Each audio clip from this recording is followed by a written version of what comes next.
Okay, good morning students. Now again we resume with our second class of advertisement. पहले class में मैंने आपको vehicle को बेचने के या खरीदने के बारे में बताया था. कभी कभी क्या होता है कि आपको गाड़ी की ज़रूरत भी होती है तो आप परचेज का भी एडवर्टीजमेंट देते हो और कभी कभी आपको बेचना होता है तो आप सेल का एडवर्टीजमेंट देते हो. तो आज हम क्या करेंगे कि एक एडवर्टीजमेंट बनाएंगे. पहली बात तो क्वेश्चन कैसे आता है ना, ये मैं आपको बता देता हूँ. ये क्वेश्चन है, ठीक है. क्वेश्चन को हम पहले देख लेते हैं. ये क्वेश्चन है आपका. Suppose you are an owner of a Maruti 800 CC car. You want to sell the car.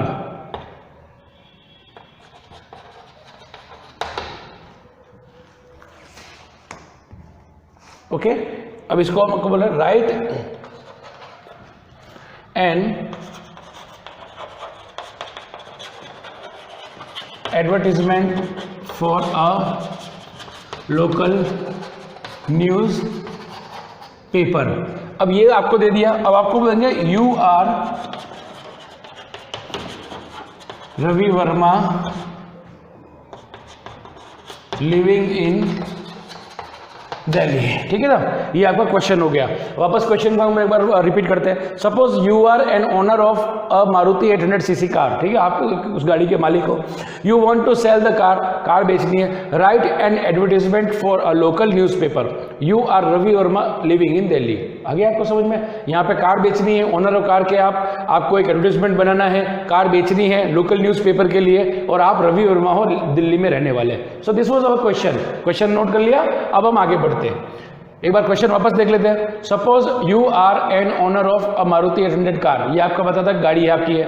You want to sell the car. आपका इरादा क्या है? गाड़ी बेचनी है. Write an advertisement for a local newspaper. एक लोकल न्यूज़पेपर के लिए एक एडवर्टीजमेंट बनाओ. और write you are Ravi Verma living in Delhi. आप रवि वर्मा हो जो दिल्ली में रहते हो. So this was the question. इसी तरह से क्वेश्चन एग्जाम में पूछा जाता है.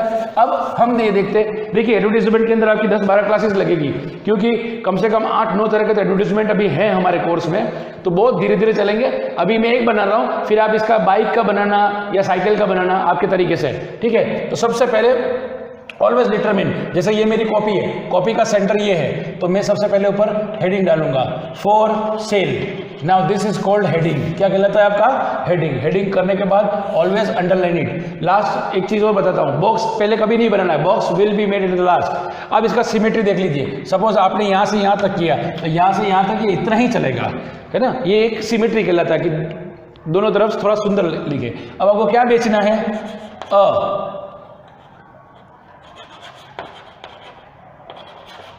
मारुति 800 सीसी. आ गया. अब यहां पे तुरंत कॉमा दे दो.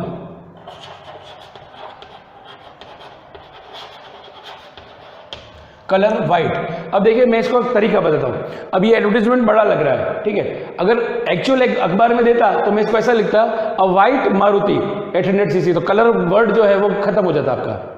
आप यहाँ पे व्हाइट लिख देते तो कलर आपको लिखने नहीं पड़ता. कलर से आपके कितने शब्द बचते हैं? 1 2 3 4 5 6 और एक स्पेस 7 स्पेस बच जाती है. लेकिन चूंकि हम लोग इसमें लिख रहे हैं एग्जाम में, इसलिए लंबा लिखेंगे. अब मारुति 800 सीसी, ठीक है. अब Maruti 800 CC, colour white, model MODEL, model 2002. ठीक है, यहाँ पे हो गया. इन एक्सीलेंट. एक्सीलेंट को आप छोटा कर सकते हो. Well condition. फिर मैंने बताया था running, RUNNING, running. Running 50,000 kilometres. ठीक है. अब आपकी गाड़ी का description with AC air condition and full accessories. ठीक साहब, ये आपका हो गया पूरा डिस्क्रिप्शन. आपने पूरी गाड़ी का विवरण इसमें बता दिया. अब प्राइस. Price 1.25K. ठीक है, ये 1,25,000 आपके हो गए, या लैख लिख सकते हो. अब सपोज चलो लैख ही लिख देते, आप कंफ्यूज ना हो. LSA लैख. अब आप आगे चलते हैं, प्राइस 1.25 लाख, अब आप लिख दो निगोशिएबल। ये वर्ड आपको बार बार लिखना पड़ेगा क्योंकि एडवर्टाइजमेंट में कोई भी जो आप देखते हैं प्राइस फिक्स नहीं होती है, प्राइस फिक्स केवल रेंट की होती है, जो किराए का मकान होता है उसमें होती है। प्राइस 1.25 लाख यानी कि 1.25 लाख रुपए इसके प्राइस है, जो कि निगोशिएबल है। ओके, अब आ जाता है मेन पार्ट। अब अगर कॉन्टैक्ट किसको करना है तो उसके पहले आपको लिखना है कि जो इस गाड़ी को लेने के इच्छुक हो, तो आपको लिखना है इंटरेस्टेड पर्सन। आप यहां पे आप पार्टीज भी लिख सकते हो, PARTIES। इंटरेस्टेड पर्सन में कॉन्टैक्ट, किसको कॉन्टैक्ट करना है, नाम याद है आपको? Yes, Ravi Verma B34 RK colony Delhi. अब मोबाइल नंबर कैसे लिखेंगे? बच्चे क्या करते हैं, अपना मोबाइल नंबर लिख देते हैं वहाँ पे। एग्जामिनर कुछ अच्छा मानते हैं, कुछ बुरा मानते हैं, तो हमको सबसे बेस्ट तरीका क्या करना है, ऐसे इस तरीके से कर दो जैसे 98। अब बाकी के जो डिजिट्स है आप इस तरीके से क्रॉस कर दो। So there would be no situation of confusion और किसी प्रकार का कोई दूसरा आइडिया नहीं लेगा। ये हो गया आपका एडवर्टाइजमेंट तैयार। नाउ द लास्ट वर्क, क्या करना है आपको करना है ये देखिएगा क्या बन गया, ये आपका बन गया है बॉक्स। ठीक है, अब ये आपका बॉक्स बन गया। अब सेकंड थिंग, इसका हेडिंग का भी आपको बॉक्स देना पड़ेगा। दिख रहा है अब आपको? तो ये क्या हो गया, आपका एक एडवर्टीजमेंट जो है किसका, व्हीकल का, वो तैयार हो गया। अब आप कुछ इसमें चेंज करना चाहते हो, सपोज आपकी बाइक है, ठीक है, अब बाइक है तो क्या करेंगे, देखिए यहां से शुरू हो जाता है, ये हो गया आपकी कंपनी जो है वो चेंज हो गई। अब आपको चेंज हीरो होंडा 100 सीसी, अब यहाँ पे आप बाइक लिख दो, हो गया वही, कलर वाइट, मॉडल वही चलने दो, इन एक्सीलेंट कंडीशन, ठीक है, रनिंग आपका हो गया। अब मोटरसाइकिल में एसी तो होता नहीं है, तो आप क्या करेंगे, देखिए फुल एक्सेसरीज हो गया, लेकिन दिमाग लगाने की बात है, 50,000 किलोमीटर गाड़ी चलती, टायर खत्म हो जाते थे, यहाँ पे लिख दिया विथ न्यू टायर्स, क्योंकि आपने नए टायर डलाए हैं, new tyres and full accessories हो गया। एसेसरी में आपका कांच है, डिक्की है, सब है। अब हम आते हैं, we come to the price. अब प्राइस आपकी कितनी करनी है, तो आप प्राइस में देखिए PRICE प्राइस, सपोज आपने लिख दी 15,000 रुपीज, रुपीज में ये वाला सिंबल लगाना, ये न्यू सिंबल है, price 15,000 rupees, that is negotiable, ठीक है। और अब इसको देखिए, आप यहाँ पर कुछ ऐसा भी कर सकते हो, निगोशिएट के ऊपर भी आप स्टार लगा सकते हो। आजकल लोग जानते हैं कि जिसके ऊपर भी स्टार लगा हो उसके लिए कुछ विशेष कंडीशंस होगी। So price 15,000 rupees, negotiable, interested persons में कॉन्टेक्ट रवि वर्मा, हो गया, ये चेंज हो गया आपका। कोई भी आइटम आपको बेचना है तो ये इस तरीके से आप इसको कन्वर्ट कर सकते हो। सपोज अब आपको बेचना है, आप देखिए आपको रेफ्रिजरेटर बेचना है, फ्रिज बेचना है आपको, फ्रिज भी तो बेच सकते हैं हम लोग। अब फ्रिज कैसे बेचना है, तो ये वापस हीरो होंडा का फ्रिज होता नहीं है था, तो अब कलर तो होता है, ठीक है साहब, अब फ्रिज का मॉडल भी होता है, ठीक है, इन एक्सीलेंट कंडीशन होगा, फ्रिज चलता नहीं है, तो अब यहाँ पे कुछ और लिखेंगे। देखिए ये कंप्लीटली जो है वो आपकी क्रिएटिविटी, आप कितना अब टायर भी नहीं होंगे उसमें, ठीक है। अब मैं इसको चेंज कर देता हूँ थोड़ा सा। अब क्या कंप्लीट रहता है, देखिए निगोशिएबल कंप्लीटर वही का वही रहेगा, इंटरेस्टेड पर्सन में कॉन्टेक्ट नाम वही रहेगा। अब केवल हमको कुछ चेंज बेसिक करने हैं। अब क्या लिखेंगे, रेफ्रिजरेटर, ठीक, सॉरी कंपनी का नाम लिखना पड़ेगा, वोल्टास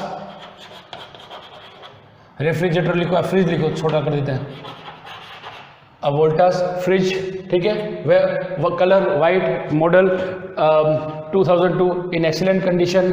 अब इसके अंदर आपने देखा होगा स्टार्स आते हैं, 5 स्टार, 4 स्टार, 3 स्टार, तो आप लिख दो 3 स्टार रेटेड। कौन सा है? 3 स्टार का रेटेड है। फिर अब कितना यूज़ किया है या इसको कितने लोगों ने यूज़ किया है? इन एक्सीलेंट कंडीशन 5 स्टार रेटेड है।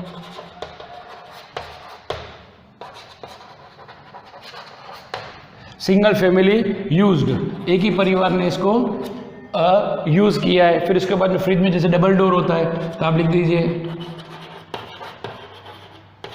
डबल डोर और फिर with all accessories.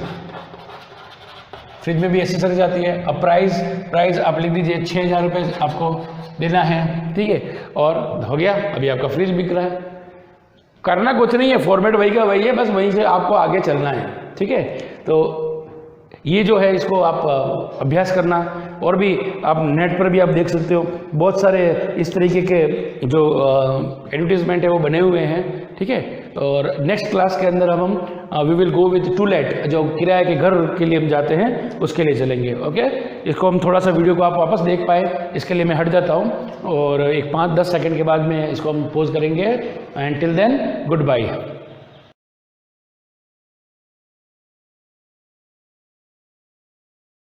Good morning बच्चों, आज हम जो वीडियो लेक्चर की सीरीज़ है उसमें हम अध्ययन करेंगे आयोडोफॉर्म के उपयोग और कार्बन टेट्राक्लोराइड,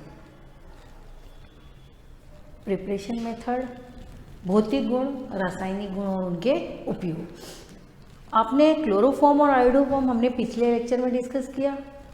जो क्लोरोफॉर्म है और आयोडोफॉर्म में मेन डिफरेंस क्या है कि जो प्योर क्लोरोफॉर्म होता है वो AgNO3 के साथ AgCl का वाइट PPT नहीं देता है, जबकि जो प्योर आयोडोफॉर्म होता है वो AgNO3 के साथ Agi का पीला अवक्षेप देता है। तो ये डिफरेंस हो गया। फिर मैंने बताया था कि दोनों के प्रिपरेशन मेथड भी लगभग सेम है और उनकी केमिकल प्रॉपर्टीज भी लगभग सेम है। फिर है आयोडोफॉर्म के यूजेस। आयोडोफॉर्म का यूज़ हम एंटीसेप्टिक, प्रतिरोधी के रूप में करते हैं, एंटीसेप्टिक के, लेकिन मेनली आयोडोफॉर्म एंटीसेप्टिक का काम नहीं करता है। आयोडोफॉर्म होता है वो ब्रेक होकर यानी अपघटित होकर आयोडीन देता है, और मुक्त आयोडीन के कारण ही आयोडोफॉर्म का उपयोग हम एज एंटीसेप्टिक या प्रतिरोधी के रूप में करते हैं।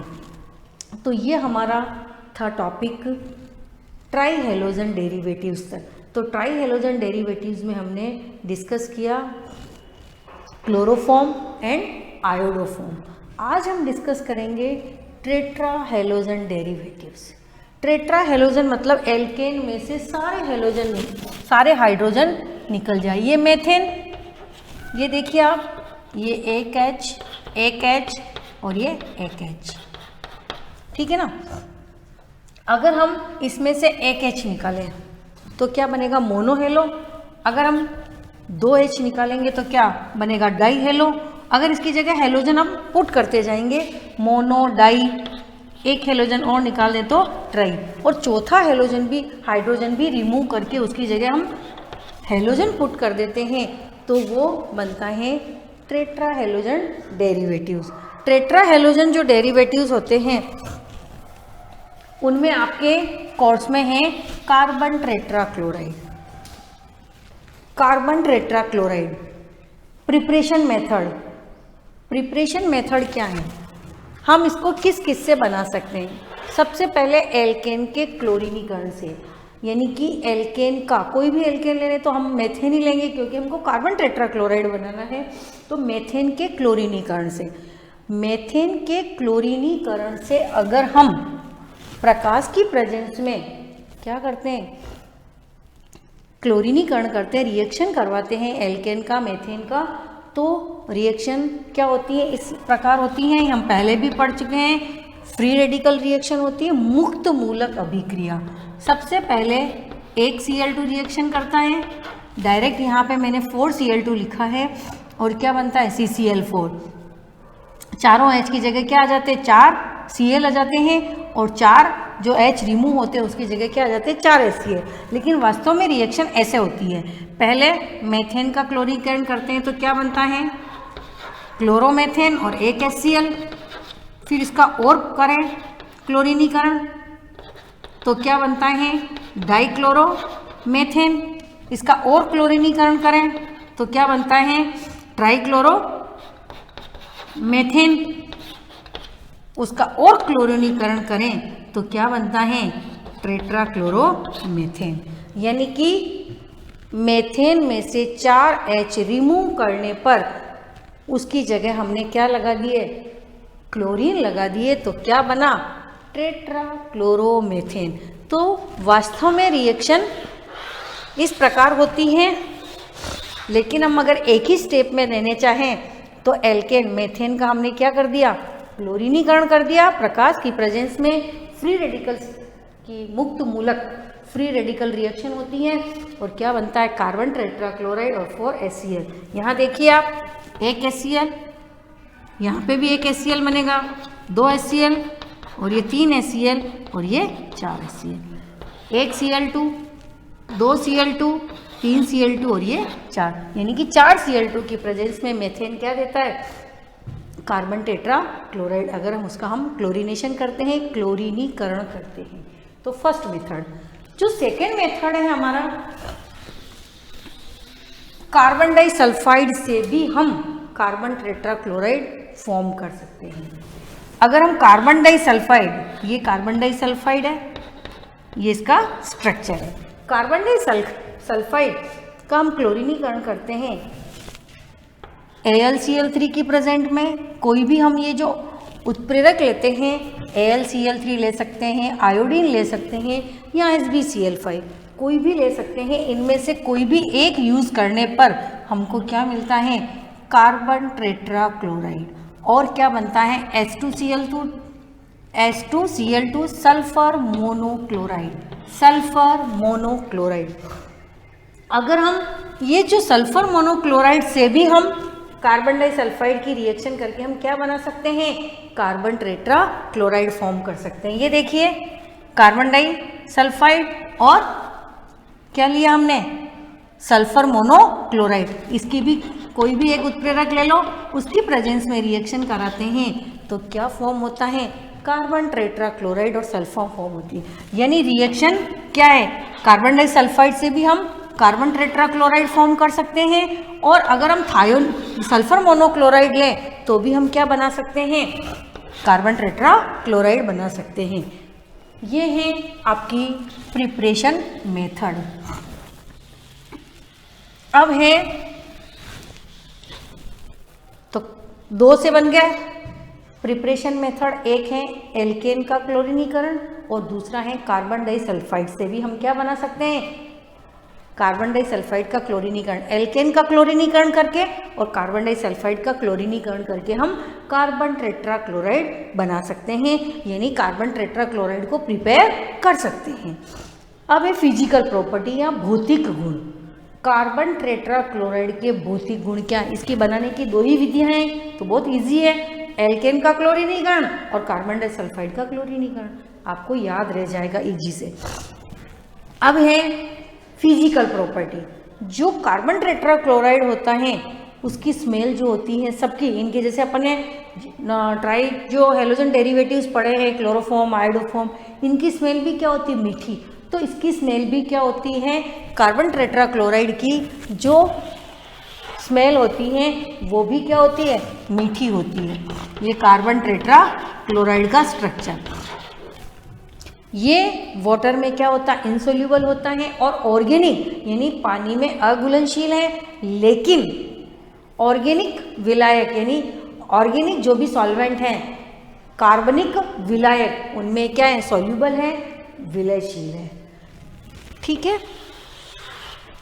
ये है इसकी फिजिकल प्रॉपर्टी। इसका अगर हम बाजार में लेने जाएं तो इसका जो नाम है बाजार में, इसको व्यापारिक नाम से इसको अगर बोले तो पायरीन बोलते हैं, पायरीन। ये इसका कार्बन टेट्राक्लोराइड का व्यापारिक नाम है, यानी बाजार में अगर हम लेने जाएं तो हमको पायरीन के नाम से ये मिलता है। हम कार्बन टेट्राक्लोराइड कहें तो भी मिलता है, लेकिन ये पायरीन के नाम से ज़्यादा बिकता है। ठीक है, ये इसका व्यापारिक नाम है। तो फिजिकल प्रॉपर्टीज़ भी हमने पढ़ ली। अब है केमिकल प्रॉपर्टीज़। जैसे हमने सबकी केमिकल प्रॉपर्टीज़ पढ़ी वैसे ही कार्बन टेट्राक्लोराइड की ये मैंने शॉर्ट ट्रिक बताई है, हम इसको एक एक करके डिस्कस करेंगे। सबसे पहले ऑक्सीडेशन। ये मैंने इसलिए छोटा चार्ट बनाया कि इससे आपको इजीली समझ में आ जाए कि हमको कार्बन जो टेट्राक्लोराइड है वो किससे रिएक्शन करके क्या प्रोडक्ट बनाता है। सबसे पहले ऑक्सीडेशन। अगर हम कार्बन टेट्राक्लोराइड का ऑक्सीडेशन करते हैं टेम्परेचर 5 डिग्री सेल्सियस से हाई, यानी लगभग 750 से भी ऊपर होना चाहिए, 500-700 ऊपर होना चाहिए। तो 5 डिग्री सेल्सियस से अगर हाई रखते हैं तो इसका क्या हो जाता है, ऑक्सीडेशन हो जाता है, और क्या बनती है, फॉस्जीन।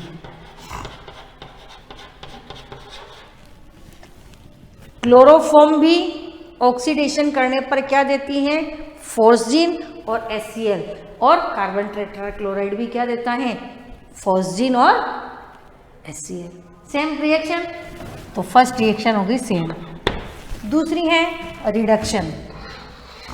रिडक्शन, अगर हम कार्बन टेट्राक्लोराइड का रिडक्शन करें तो किसकी प्रेजेंस में, हम रिड्यूसिंग एजेंट क्या लें, Fe और H2O। इसकी प्रेजेंस में अगर रिएक्शन कराते हैं तो क्या बनता है, CH, और क्या बन जाता है, HCl।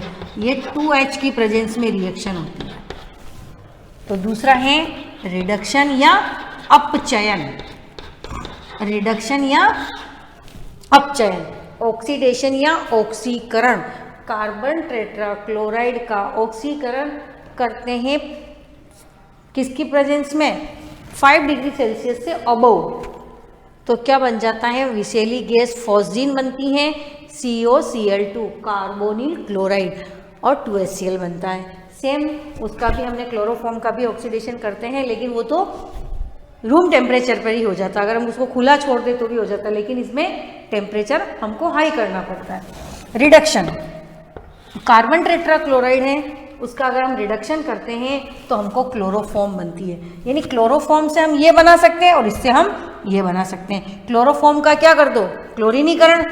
अगर हम क्लोरोफॉर्म का क्लोरीनीकरण कर दें तो हमको क्या मिलता है, प्रकाश की प्रेजेंस में, यानी लाइट की प्रेजेंस में अगर इसका क्लोरीनीकरण कर देते तो हमको क्लोरोफॉर्म मिलता है, और क्लोरोफॉर्म का अगर हम रिडक्शन कर दे तो हमको क्या मिलता है, क्लोरोफॉर्म। तो कार्बन टेट्राक्लोराइड का रिडक्शन करने पर क्लोरोफॉर्म, और क्लोरोफॉर्म का क्लोरीनीकरण करने पर कार्बन टेट्राक्लोराइड। तो सेकेंड रिडक्शन हो गया आपके अपचयन। थर्ड है जल अपघटन। सेम सारा, जल अपघटन यानी हाइड्रोलाइसिस। अब इसमें कितने OHCl है, 4। एक Cl होता है तो हम जब जल अपघटन करते हैं एक्वस KOH की प्रेजेंस में तो क्या लेते हैं, 1 KOH लेते लिया। जब हमने डाइक्लोरो का जल अपघटन किया तो 2 KOH लिए। जब हमने ट्राई हेलोजन यानी कि क्लोरोफॉर्म का और आयोडोफॉर्म का जल अपघटन किया तो हमने कितने KOH यूज किए, 3। अब हम किसका अपघटन कर रहे हैं, कार्बन टेट्रा, हाइड्रोलाइसिस या जल अपघटन किसका कर रहे हैं, कार्बन टेट्राक्लोराइड का। किसकी प्रेजेंस में, 4 KOH। अब देखिए क्या बनता है, नाभिक स्नेही क्या होती, प्रतिस्थापन रिएक्शंस होती हैं। क्या बनता है, Cl हटके क्या लग जाएगा, OH, OH, OH और ये OH, और 4 KCl को प्रोडक्ट बन जाएगा, यानी सह उत्पाद क्या हो जाएगा। लेकिन मैंने आपको जब भी क्लास ली है मैंने बताया है आपको कि जब भी ऐसी कोई कंडीशन आई है कि एक कार्बन से 2 OH या 3 OH या 4 OH तो वो अनस्टेबल होते हैं। तो इधर देखो ये अनस्टेबल प्रोडक्ट बना, तो इसमें से एक जल का मॉलिक्यूल ये निकल गया। देखिए आप H2O, ये देखिए आप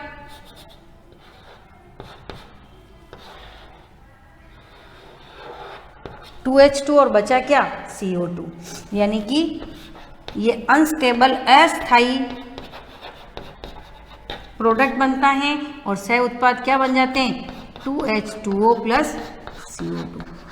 जबकि उसमें क्या बना था, क्लोरोफॉर्म में भी फॉर्मिक एसिड बना था और आयोडोफॉर्म में भी क्या बना था, फॉर्मिक एसिड। तो ये हैं आपके जल अपघटन। तीसरी रिएक्शन ऑक्सीडेशन, रिडक्शन एंड जल अपघटन। ऑक्सीडेशन पे सेम COCl2 फॉस्जीन बनती है, कार्बन टेट्राक्लोराइड का अपचयन करते क्लोरोफॉर्म बनता है, कार्बन टेट्राक्लोराइड का जल अपघटन करते हैं तो हमको वाटर और CO2 मिलती है। उसमें हमको फॉर्मिक एसिड मिला था, आयोडोफॉर्म में भी फॉर्मिक एसिड मिलता है और क्लोरोफॉर्म में भी हमको क्या मिलता है, फॉर्मिक एसिड मिलता है। ये हैं आपके केमिकल प्रॉपर्टीज। अब है फोर्थ,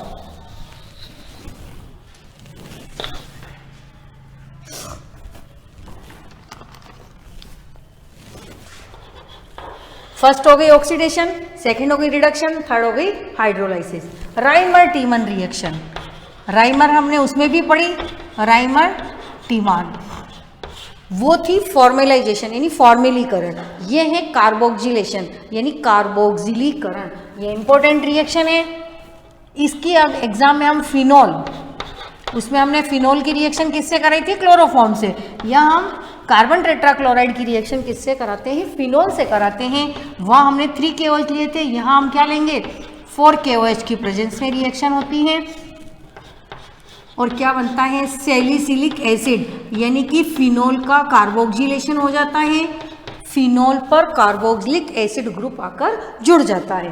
तो उस रिएक्शन में राइमर टीमर फॉर्मेलीकरण और राइमर टीमर कार्बोक्सिलीकरण, अगर नेम से आती है केवल राइमर टीमर तो आप फॉर्मेलीकरण भी दे सकते हैं और अगर कार्बोक्सिलेशन भी दे सकते हैं यानी कि क्लोरोफॉर्म वाले भी दे सकते हैं और ये भी दे सकते हैं। अगर लेकिन स्पेशली आ गई कि राइमर टीमन फॉर्मेलीकरण तो आपको यहाँ पे क्लोरोफॉर्म वाली देनी पड़ेगी और आगे राइमर टीमन कार्बोक्सिलेशन तो आपको ये वाली रिएक्शन देनी पड़ेगी। को प्रोडक्ट बनेगा 4 KCl और 2H2। इसको बोलते हैं सैलिसिलिक एसिड, सैलिसिलिक अम्ल या सैलिसिलिक इंग्लिश में एसिड। तो एग्जाम में ये भी आ सकता है कि कार्बन टेट्राक्लोराइड से सैलिसिलिक एसिड कैसे फॉर्म करोगे, या जब हम फिनॉल वाला चैप्टर पढ़ेंगे डिस्कस करेंगे तब फिनॉल वाले में भी आ सकती हैं कि फिनॉल से हम सैलिसिलिक एसिड कैसे फॉर्म करेंगे। फिर है तो ये आपकी फिफ्थ हो गई सैलिसिलिक फॉर्म, फोर्थ हो गई सॉरी सैलिसिलिक एसिड हम कार्बन टेट्राक्लोराइड से कैसे फॉर्म करते हैं। अब आपकी जो रिएक्शन है HF रिएक्शन, कार्बन टेट्राक्लोराइड की अगर हम HF से रिएक्शन कराते हैं तो क्लोरोफ्लोरो डेरिवेटिव्स मिलते हैं जिनको हम क्या बोलते हैं फ्रियोन। ये फ्रियोन्स क्या कर रहे हैं, ओजोन लेयर को जाके क्या कर रहे हैं, छेद कर रहे हैं। ये हम फ्रियोन्स को आगे आप थोड़ा बढ़िया से डिस्कस करेंगे, फ्रियोन्स आपके कोर्स में भी हैं। तो कार्बन टेट्राक्लोराइड की HF की प्रेजेंस में रिएक्शन कराते हैं, HF की प्रेजेंस में रिएक्शन कराते हैं, HbCl5 उत्प्रेरक लेते हैं तो क्या बनता है फ्रियोन्स 12। अब ये फ्रियोन्स 12 इसको क्यों कहते हैं, जब भी हम ये फ्रियोन्स लर्न करेंगे आपको तो मैं आपको बताऊंगी कि इसको फ्रियोन्स क्यों कहते हैं या फ्रियोन्स 12 क्यों कहते हैं, फ्रियोन्स 11 क्यों कहते हैं। तो ये आपके फ्रियोन्स बनता है। तो कार्बन टेट्राक्लोराइड HbCl जो होता है उत्प्रेरक की प्रेजेंस में HF से रिएक्शन करके हमको क्लोरोफ्लोरो डेरिवेटिव्स फ्रियोन्स देते हैं।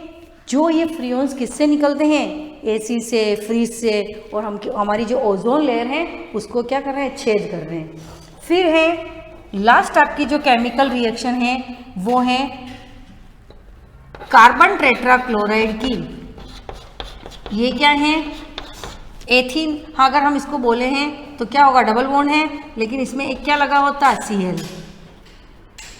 यानी कि 1,2 डाइक्लोरोएथीन से रिएक्शन करवाते हैं तो क्या बनता है, अब कुल मिला के डबल बॉन्ड हट जाएगा। इस डबल बॉन्ड हट के यहाँ से कितने कुल टोटल कितने 4 Cl है, तो एक Cl इधर आ जाएगा और एक Cl, और बचा क्या CCl3। आप देखिए क्या कंपाउंड फॉर्म होगा, ये है CCl3, 3 इसमें से हो गए, ये डबल बॉन्ड हटा, ये आपके देखिए एक H इससे जुड़ा हुआ, ये जो H है वो यहाँ जुड़ा हुआ है, ये आप एकदम कंसेप्ट आपके क्लियर कर लीजिए। ये H यहाँ भी मान सकते हो और यहाँ भी आप लिख सकते हो, वो बॉन्डिंग आपके ऊपर डिपेंड है कि आपको बॉन्डिंग कैसे करनी है।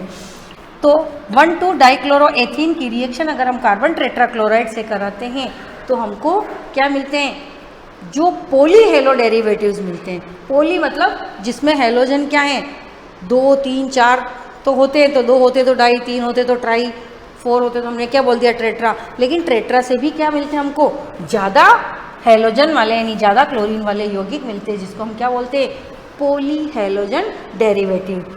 तो ये बॉन्ड हट जाएगा और क्या बन जाएगा, एक ये H आपका जुड़ा हुआ ही है, एक Cl है और एक Cl यहाँ आ जाएगा, यहाँ पे भी एक H है और एक Cl यहाँ आ जाएगा। ये आपके CCl3। अब इसका नाम कैसे करेंगे हम, इस कार्बन पे कितने जुड़े हुए, 3 Cl, ये देखिए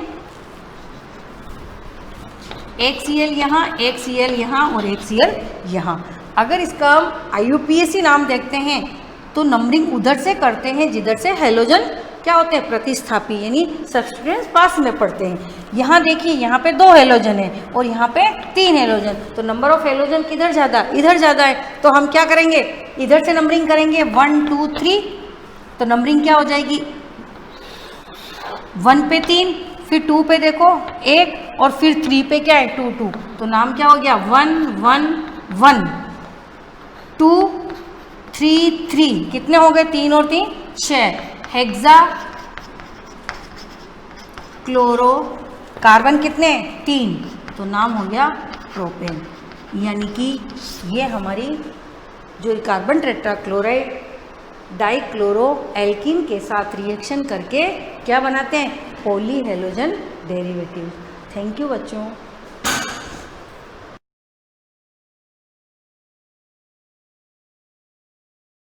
good morning students. Last class में हम कूलम्ब्स लॉ के बारे में पढ़ रहे थे और कूलम्ब्स लॉ का हमने वेक्टर फॉर्म देखा था कि जब हमको यूनिट वेक्टर गिवन है तब फॉर्मूला कौन सा यूज करना है, जब फुल वेक्टर हमको गिवन है तब फॉर्मूला कौन सा यूज करना है, वो सारी चीजें हमने यहाँ पर देखी थी। ठीक है, आज हम उसके आगे थोड़ा देखना चाहते हैं कि वेक्टर फॉर्म में जब अगर आपको कोई 2 चार्ज कोऑर्डिनेट सिस्टम में दे रखे, यानी कार्टेशियन कोऑर्डिनेट सिस्टम में अगर कोई 2 चार्ज आपको दे रखे तो उनके बीच फोर्स कितना होगा, वो फोर्स हमको कैलकुलेट करना है। ठीक है, तो एक नया फोर्स का फॉर्मूला बनेगा। तो जो आगे आपने फॉर्मूले पढ़े हैं वो सारे जितने भी यहाँ कूलम्ब्स यानी 2 चार्जेस के बीच में जो फोर्स के रिलेटेड जितने भी फॉर्मूले हैं यहाँ पर वो अलग अलग क्वांटिटी से दे रखे हैं। यानी जैसे जब आपको क्वेश्चन में यूनिट वेक्टर दे रखा है तो आपको यूनिट वेक्टर वाला फॉर्मूला यूज करना है। जब आपको क्वेश्चन के अंदर फुल वेक्टर गिवन है तो फुल वेक्टर वाला फॉर्मूला यूज करना है। जब आपको क्वेश्चन के अंदर अगर पोजीशन वेक्टर गिवन है तो वो वाला पोजीशन वेक्टर वाला फॉर्मूला आपको यूज करना है। ठीक है, और सभी फॉर्मूले कैसे डिराइव करने हैं, कैसे करने हैं, वो सारी चीजें हम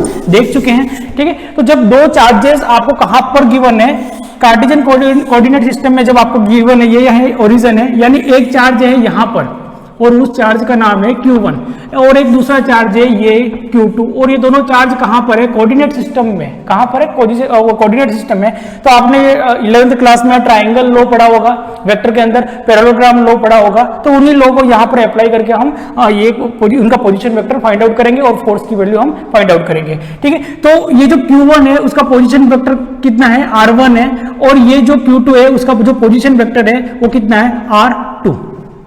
अब इन दोनों के बीच में जो फोर्स होता है वो फोर्स हमेशा कैसा होता है, along line joining between them.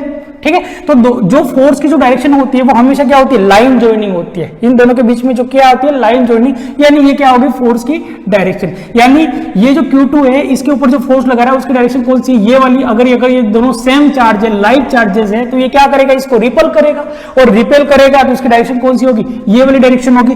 और इस Q2 पे जो फोर्स लग रहा है उस फोर्स की डायरेक्शन कौन सी है, ये वाली। कौन सी है, ये वाली डायरेक्शन। ठीक है, अब हमने आगे इसको कैलकुलेट किया हुआ है, हमको पता है कि इस फोर्स को हमने क्या नाम दिया था, force on charge 2 by charge 1, यानी इसका नाम दिया था हमने F21, यानी force on charge 2 by charge 1। और इस फोर्स को हमने यहाँ पर जो फोर्स इस डायरेक्शन में लग रहा है, इस फोर्स को हमने नाम दिया था force on charge 1, force on charge 1 by charge 2, यानी ये इस फोर्स का नाम क्या है, F12, और इस फोर्स का नाम क्या है, F21। तो आपने ट्राइंगल लॉ पढ़ा होगा, और ट्राइंगल लॉ क्या कहता है आपको, तो ट्राइंगल लॉ आपको क्या कहता है, तो ट्राइंगल लॉ में आपने देखा होगा कि R1 प्लस R21, तो R21 कौन सा, तो जैसे हमने लिया था फ्रॉम फर्स्ट जो क्लास में हमने लिया था फ्रॉम Q1 टू Q2 लिया था, तो जिसमें ये वाला जो डिस्टेंस था इसको हमने क्या यूनिट वेक्टर क्या माना था, R21 माना था। तो ये क्या हो जाएगा R21, और ये किसके बराबर होते हैं, तो ये किसके बराबर होते हैं, तो R2 के बराबर होते हैं, और ये आपने क्लास 11th में ट्राइंगल लॉ आपने पढ़ा होगा, ठीक है। तो अगर R21 किसके बराबर हो जाएगा, तो R21 इज इक्वल टू क्या हो जाएगा, R2 माइनस R1, कितना हो गया, R2 माइनस R1। अगर आपको निकालना है यहां पर ये वाला पोजीशन वेक्टर निकालना है, जैसे कि आपको निकालना है यूनिट वेक्टर कितना 1 2, अगर R12 निकालना है तो R12 क्या हो जाएगा, इसका जस्ट अपोजिट होता है, क्योंकि आपने देखा था आगे वाली क्लास में R12 इज इक्वल टू क्या हो जाएगा, R1 माइनस R2, क्या हो जाएगा, R1 माइनस R2। ये सारी चीजें हम पहली क्लास में देख के आए थे, और ये ट्राइंगल लॉ आपने कहां पर पढ़ा होगा, 11th क्लास में पढ़ा होगा। अब हम क्या करेंगे, हमने देखा है कि वेक्टर फॉर्मूला क्या होता है, तो वेक्टर जब फुल वेक्टर आपको गिवन है तब दोनों चार्जेस के बीच में जो फोर्स होता है वो फोर्स की जो वैल्यू थी हमने निकाली थी F12, और F12 इज इक्वल टू हमने निकाला था 1/4 pi epsilon not Q1 Q2 open R square, Q1 Q2 open क्या निकल रहा था, R स्क्वायर, ठीक है। तो इसका अगर वेक्टर फॉर्म में हम कन्वर्ट करेंगे तो अगर 1 2 के लिए निकाल रहे थे क्या होगा, 1 2 हो जाएगा, और यहां पर हमने जब फुल वेक्टर गिवन है तब हमने जो फोर्स की वैल्यू निकाली थी वो क्या थी, तो फोर्स की वैल्यू क्या थी 1 2, ये जब फुल वेक्टर आपको गिवन है, ठीक है। अब यहां पर R12 की वैल्यू हमने निकाली हुई है, और R12 की वैल्यू कौन सी है, ये वाली, तो ये वाली वैल्यू हम पुट कर देंगे, तो कितनी होगी, F12 इज इक्वल टू क्या हो जाएगा, 1/4 pi epsilon not Q1 Q2 open, ये क्या हो जाएगा R12, और R12 की वैल्यू क्या है, R1 माइनस R2, तो मोड के अंदर लिख दिया हमने R1 माइनस R2, ठीक है, और इनका क्या हो गया, क्यूब हो गया। और यहां पर भी क्या हो जाएगा, R12 की वैल्यू क्या हो जाएगी, तो R12 की वैल्यू हो जाएगी R1 minus R2 as it is, ठीक है। तो ये क्या हो गया, इनका पोजीशन वेक्टर, जब दोनों चार्जेस कहां पर दे रखे, कोऑर्डिनेट सिस्टम में दे रखे हैं, तब उनका पोजीशन वेक्टर कितना होगा, तो उनका पोजीशन वेक्टर एक का R1 है और दूसरे का कौन सा है, R2। जब पोजीशन वेक्टर हमको क्वेश्चन के अंदर गिवन हुए हैं तब हमें फोर्स का फॉर्मूला कौन सा हो जाएगा, ये वाला फोर्स का फॉर्मूला हो जाएगा, ठीक है। तो नेक्स्ट F21 के लिए हम निकालेंगे, तो F21 के लिए क्या हो जाएगा, 1/4 pi epsilon not Q1 Q2 open, यहां पर क्या हो जाएगा, R2 माइनस R1, क्या हो गया, R2 minus R1 cube as it is, और यहां पर क्या हो गया, R2 माइनस R1, ठीक है। तो ये फॉर्मूला कब यूज करना है, जब आपको क्वेश्चन के अंदर क्या दे रखे हैं, पोजीशन वेक्टर आपको अगर क्वेश्चन के अंदर यूज दे रखे हैं तब आपको ये वाला फॉर्मूला यूज करना है। आपको सिर्फ क्वेश्चन के अंदर अगर ओनली मैग्नीट्यूड फाइंड आउट करना है कि दो चार्जेस हैं, दोनों चार्जेस एयर मीडियम में रखे हुए, ठीक है, या दोनों चार्जेस वाटर मीडियम में रखे हुए, तो उनके बीच फोर्स कितना होगा, सिर्फ ओनली फॉर मैग्नीट्यूड यूज करना है। तो अगर दोनों चार्जेस किसी मीडियम में रखे हुए हैं, जैसे कि वाटर मीडियम या कोई भी मीडियम XYZ, तो वहां के लिए हमने फोर्स का फॉर्मूला निकाला था 1/4 pi epsilon not, epsilon not की जगह क्या आएगा, मीडियम की परमिटिविटी, और m आ जाएगा, और क्या आ जाएगा, Q1 Q2 open R square आ जाएगा, ठीक है। इसकी वैल्यू हमने फाइंड आउट की थी, और इसकी वैल्यू क्या थी, तो epsilon M is equal to क्या हो जाएगा, एप्सिलॉन नॉट और एप्सिलॉन आर, यानी रिलेटिव परमिटिविटी। जब अगर आपको क्वेश्चन के अंदर रिलेटिव परमिटिविटी दे रखी है तो आपको फॉर्मूलेस के अंदर क्या करना है, चेंज करके ये ई एम की वैल्यू ये वाली आपको पुट करनी है, क्योंकि एप्सिलॉन नॉट की वैल्यू तो आप जानते हो कितनी होती है, 8.85 मल्टीप्लाई 10⁻⁻12 होता है। तो जब आपको क्या दे रखी है, क्वेश्चन के अंदर रिलेटिव परमिटिविटी दे रखी है, तब इसको आगे सोल्व करना है और इसकी जगह क्या पुट करना है, आपको ये वाली वैल्यूज पुट करनी है, जिसमें एप्सिलॉन नॉट की वैल्यू तो आपको पहले से ही गिवन है, कितनी होती है 8.85 मल्टीप्लाई 10⁻⁻12, और क्वेश्चन के अंदर आपको गिवन क्या है, रिलेटिव परमिटिविटी, और रिलेटिव परमिटिविटी की जो भी वैल्यू आपको क्वेश्चन में गिवन है उसके हिसाब से ये फॉर्मूला आपको चेंज करना है। अगर आपको यूनिट वेक्टर गिवन है, क्या गिवन है, यूनिट वेक्टर गिवन है, तो यूनिट वेक्टर के लिए फोर्स की वैल्यू क्या हो जाएगी, तो यूनिट वेक्टर के लिए हमने निकाला था पहली क्लास में 1/4 pi epsilon not Q1 Q2 open क्या हो जाएगा, जैसे R12 के लिए निकाल रहे हो तो क्या हो जाएगा R12 का स्क्वायर, और यहां पर क्या हो जाएगा यूनिट वेक्टर, और यूनिट वेक्टर कौन सा आ जाएगा R12। जब आपको क्या दे रखा क्वेश्चन के अंदर यूनिट वेक्टर दे रखा है तब आपको ये वाला फॉर्मूला यूज करना है, जब आपको क्वेश्चन के अंदर फुल वेक्टर गिवन है तब आपको ये वाला फॉर्मूला यूज करना है, और जब आपको पोजीशन वेक्टर गिवन है तो ये वाला फॉर्मूला आपको पोजीशन वेक्टर के लिए यूज करना है, 1 2 के लिए यूज करना है तो ये वाला फॉर्मूला यूज करना है, 2 1 के लिए निकालना है तो आपको ये वाला फॉर्मूला यूज करना है। और अगर आपको सिंपल मैग्नीट्यूड निकालना है फोर्स का कि दो चार्जेस के बीच में फोर्स कितना है, तो आपको ये वाला फॉर्मूला आपको यूज करना है। ठीक है, तो कूलम्ब्स के बारे में हमारे लगभग सारी चीजें होगी। ठीक है, कुछ कंक्लूजन हमको देखने कूलम्ब्स लॉ के रिलेटेड वो सारी चीजें हम देखेंगे अब आगे। तो जैसे कि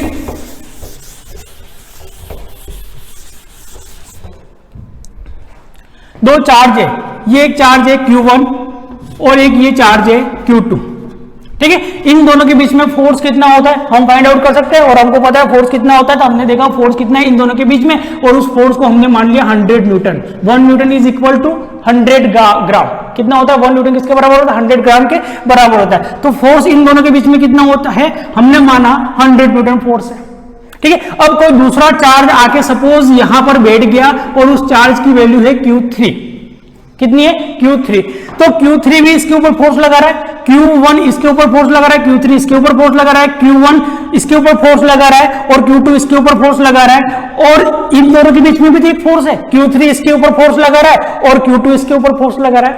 तो हमने क्या देखा, कूलम्ब्स लॉ में हमने देखा कि इन दोनों के बीच का जो फोर्स है वो फोर्स कितना है 100 न्यूटन। अगर फोर्स है तो किसी तीसरे चार्ज के बीच में आने से इन दोनों का जो बीच का जो फोर्स है वो कभी भी चेंज नहीं होता। मतलब क्या होता है, the force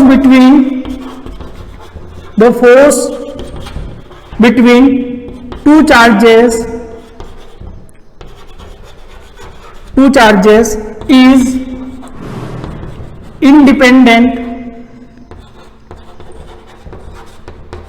independent of presence of any other charge।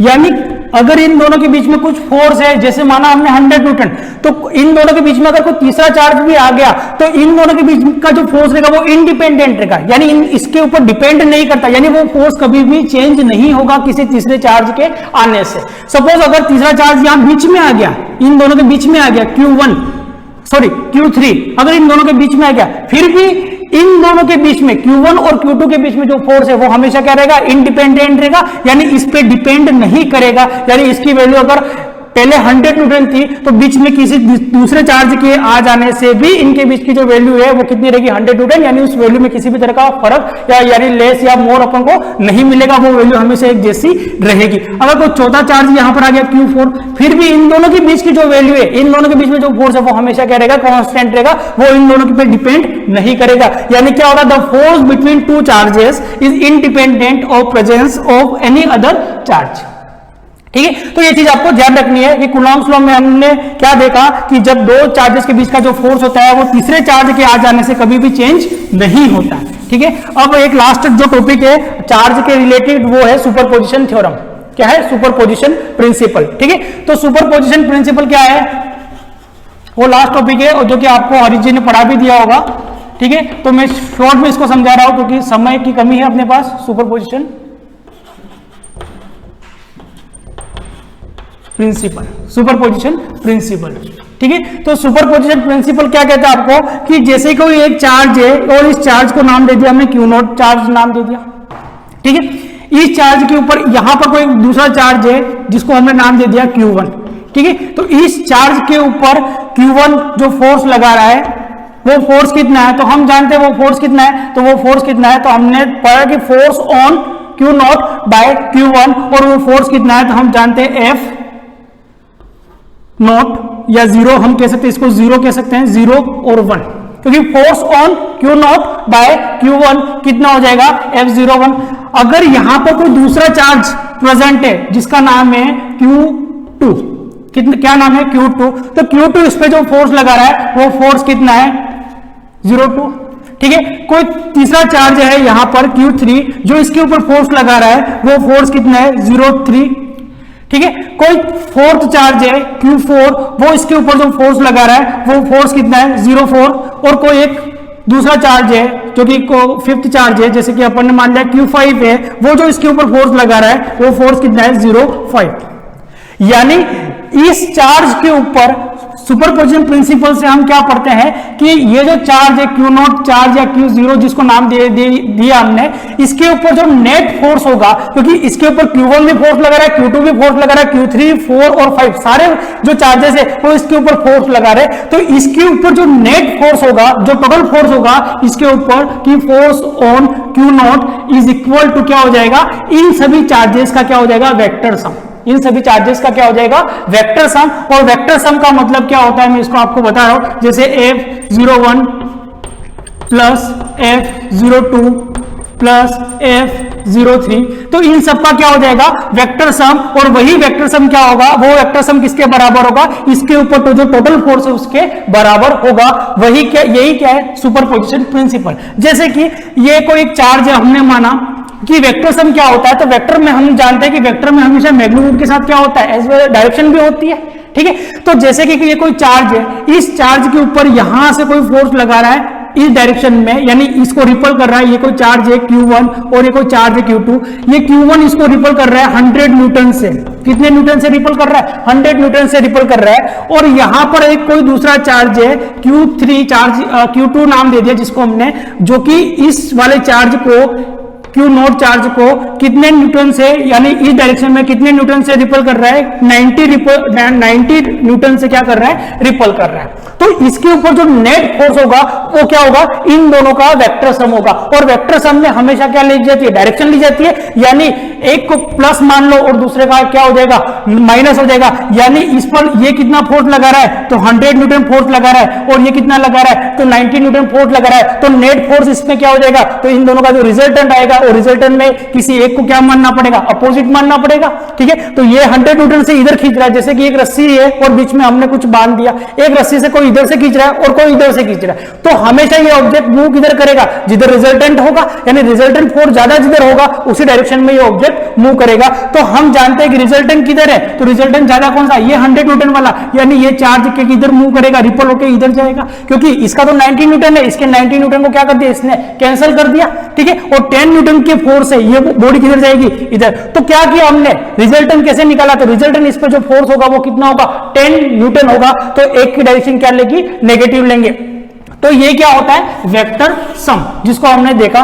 तो सुपरपोजिशन प्रिंसिपल के अंदर क्या देखते हो कि जो इस चार्ज के ऊपर जो नेट फोर्स होगा वो क्या होगा इन सब का क्या होगा वेक्टर सम के बराबर होगा, जो नेट फोर्स या टोटल फोर्स जो इस चार्ज के ऊपर होगा वो क्या होगा इन सब के वेक्टर सम के बराबर होगा। ये सुपरपोजिशन प्रिंसिपल है जो कोई आपको हरि जी ने पढ़ाया होगा, इसलिए मैं शॉर्ट में इसको निपटा रहा हूं, ठीक है। अब इसके रिलेटेड कुछ क्वेश्चन कर लेते हैं, 2 न्यूमेरिकल करने हैं हमको, और बाकी जो इस कुलाम्स लॉ या प्रिंसिपल ऑफ सुपरपोजिशन के रिलेटेड जितने भी न्यूमेरिकल है वो न्यूमेरिकल हम बाद में करेंगे, जैसे मैं आपको पीडीएफ के फॉर्म में दे दूंगा, आपको सॉल्व करके भेजने ग्रुप के अंदर, ठीक है। तो क्वेश्चन हमारा फर्स्ट है कि 2 अल्फा पार्टिकल है, 2 अल्फा पार्टिकल है जिनके बीच का जो डिस्टेंस है वो है 2 अल्फा पार्टिकल है जिनके बीच का जो डिस्टेंस है वो है 3.2 × 10⁻⁻15 मीटर, कितना 10⁻⁻15 मीटर, दो अल्फा पार्टिकल है, इनके बीच का जो डिस्टेंस है वो कितना है 3.2 × 10⁻⁻15 मीटर है। तो उन दोनों अल्फा पार्टिकल के बीच में फोर्स कितना होगा। तो क्वेश्चन में आपको गिवन होगा कि अल्फा पार्टिकल के ऊपर चार्ज कितने होते हैं, पर ध्यान रखने के लिए आप देख लो कि अल्फा पार्टिकल के ऊपर क्या होता है, दो पॉजिटिव, यानी एक अल्फा पार्टिकल है तो उसके ऊपर कितने चार्ज होंगे, दो पॉजिटिव चार्ज होते हैं। कितने होते हैं, 2 पॉजिटिव चार्ज होते हैं अल्फा पार्टिकल के ऊपर। ठीक है, तो उसी को लेके हमको इस न्यूमेरिकल को सोल्व करना है। तो कुछ कंक्लूजन है कूलम्ब्स लॉ के रिलेटेड, वो हम देख लेते हैं कि जो कूलम्ब्स लॉ है वो किसके लिए वैलिड है। तो हमने स्टार्टिंग में देखा था वो सिर्फ पॉइंट चार्ज के लिए वैलिड है। किसके लिए वैलिड है, पॉइंट चार्ज के लिए। और दूसरी कंडीशन क्या है कि वो चार्ज क्या होना चाहिए, एट रेस्ट होना चाहिए। कौन सी कंडीशन में होना चाहिए, एट रेस्ट, जिसको हम बोलते हैं स्टैटिक कंडीशन में होना चाहिए। ठीक है, तो रेस्ट क्यों, क्योंकि हम जानते हैं कि मूविंग चार्ज क्या बनाएगा, इलेक्ट्रिक करंट, और अगर वो इलेक्ट्रिक करंट बनाएगा तो वहां पर क्या होगी, मैग्नेटिक फील्ड होगी, और अगर मैग्नेटिक फील्ड होगी तो वहां पर दो चार्जेस के बीच में मैग्नेटिक फोर्स भी होगा। इसीलिए कूलम्ब्स लॉ हमेशा किसके लिए वैलिड है, पॉइंट चार्ज के लिए। और दूसरा कंडीशन क्या है कि वो चार्ज कौन सी कंडीशन में होना चाहिए, रेस्ट कंडीशन में।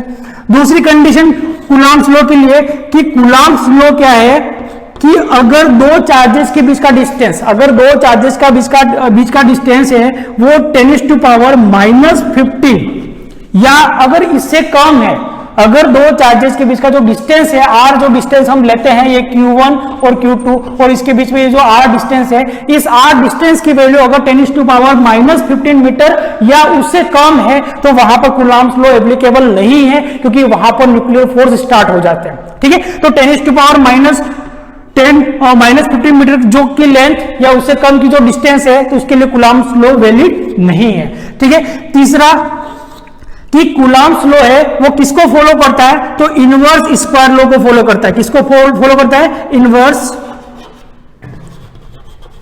स्क्वायर लॉ को फॉलो करता है। इनवर्स स्क्वायर लॉ क्या है, तो इनवर्स स्क्वायर लॉ हमने देखा था कि जो फोर्स होता है दो चार्जेस के बीच में वो इनवर्सली प्रोपोर्शनल होता है स्क्वायर ऑफ द डिस्टेंस, और इसी को हम क्या कहते हैं, इनवर्स स्क्वायर लॉ।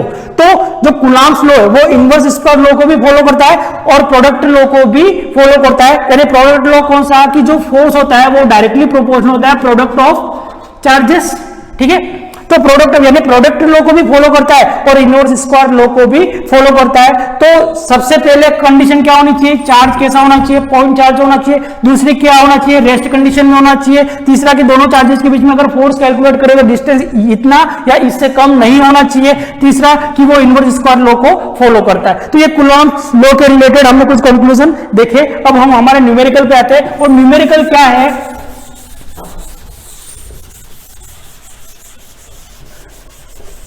कि दो अल्फा पार्टिकल है,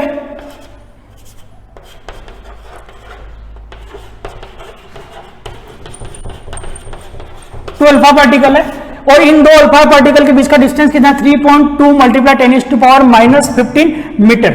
ठीक है, तो अगर इन दोनों के बीच का डिस्टेंस ये है तो इन दोनों के बीच का फोर्स कितना होगा वो हमें कैलकुलेट करना है। तो फोर्स के लिए अगर इस क्वेश्चन के अंदर आपको सिर्फ ये दो चीजें दे रखी है कि अल्फा पार्टिकल दे रखे और डिस्टेंस दे रखे, इसका मतलब आपको यहां पर वेक्टर फॉर्मूले का यूज नहीं करना है। ओनली फॉर आपको क्या निकालना है, मैग्नीट्यूड निकालना है कि उनके बीच का फोर्स कितना है, क्योंकि ना तो आपको यहां पर यूनिट वेक्टर गिवन है, ना आपको फुल वेक्टर गिवन है, ना पोजीशन वेक्टर गिवन है, कुछ भी नहीं गिवन है। इसका मतलब आपको यहां पर क्या निकालना है, ओनली फॉर मैग्नीट्यूड निकालना है। और मैग्नीट्यूड का फॉर्मूला हम जानते हैं कि, और क्वेश्चन के अंदर आपको गिवन है कि जो दोनों अल्फा पार्टिकल है वो कहां पर है, तो इन एयर, कहां पर है, हवा में मौजूद है।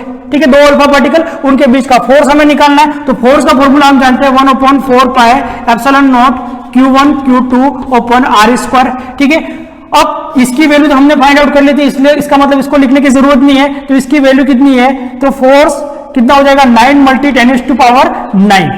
ठीक है, इसकी वैल्यू तो हमको पता है कितनी होती है, 9 × 10⁻⁹। Q1 Q2 की वैल्यू हमको फाइंड आउट करनी है। और एक अल्फा पार्टिकल के पास कितने पॉजिटिव चार्जेस होते हैं, 2 पॉजिटिव चार्जेस होते हैं। ठीक है, तो दूसरे वाले के पास भी कितने होंगे, 2 पॉजिटिव चार्जेस होंगे। तो यहां पर यानी फॉर्मूले को Q1 Q2 नहीं लिख के Q² लिख सकते हैं, क्योंकि दोनों के पास सेम चार्ज है। ठीक है, तो कितना हो जाएगा, Q² हो गया, और Q² की वैल्यू हम जानते हैं, और वो Q² की वैल्यू कितनी है, तो चार्ज कितने पॉजिटिव होते हैं, 2 पॉजिटिव, और E की वैल्यू हम जानते हैं, और E की वैल्यू कितनी होती है, 1.6 × 10⁻⁻90 कूलम।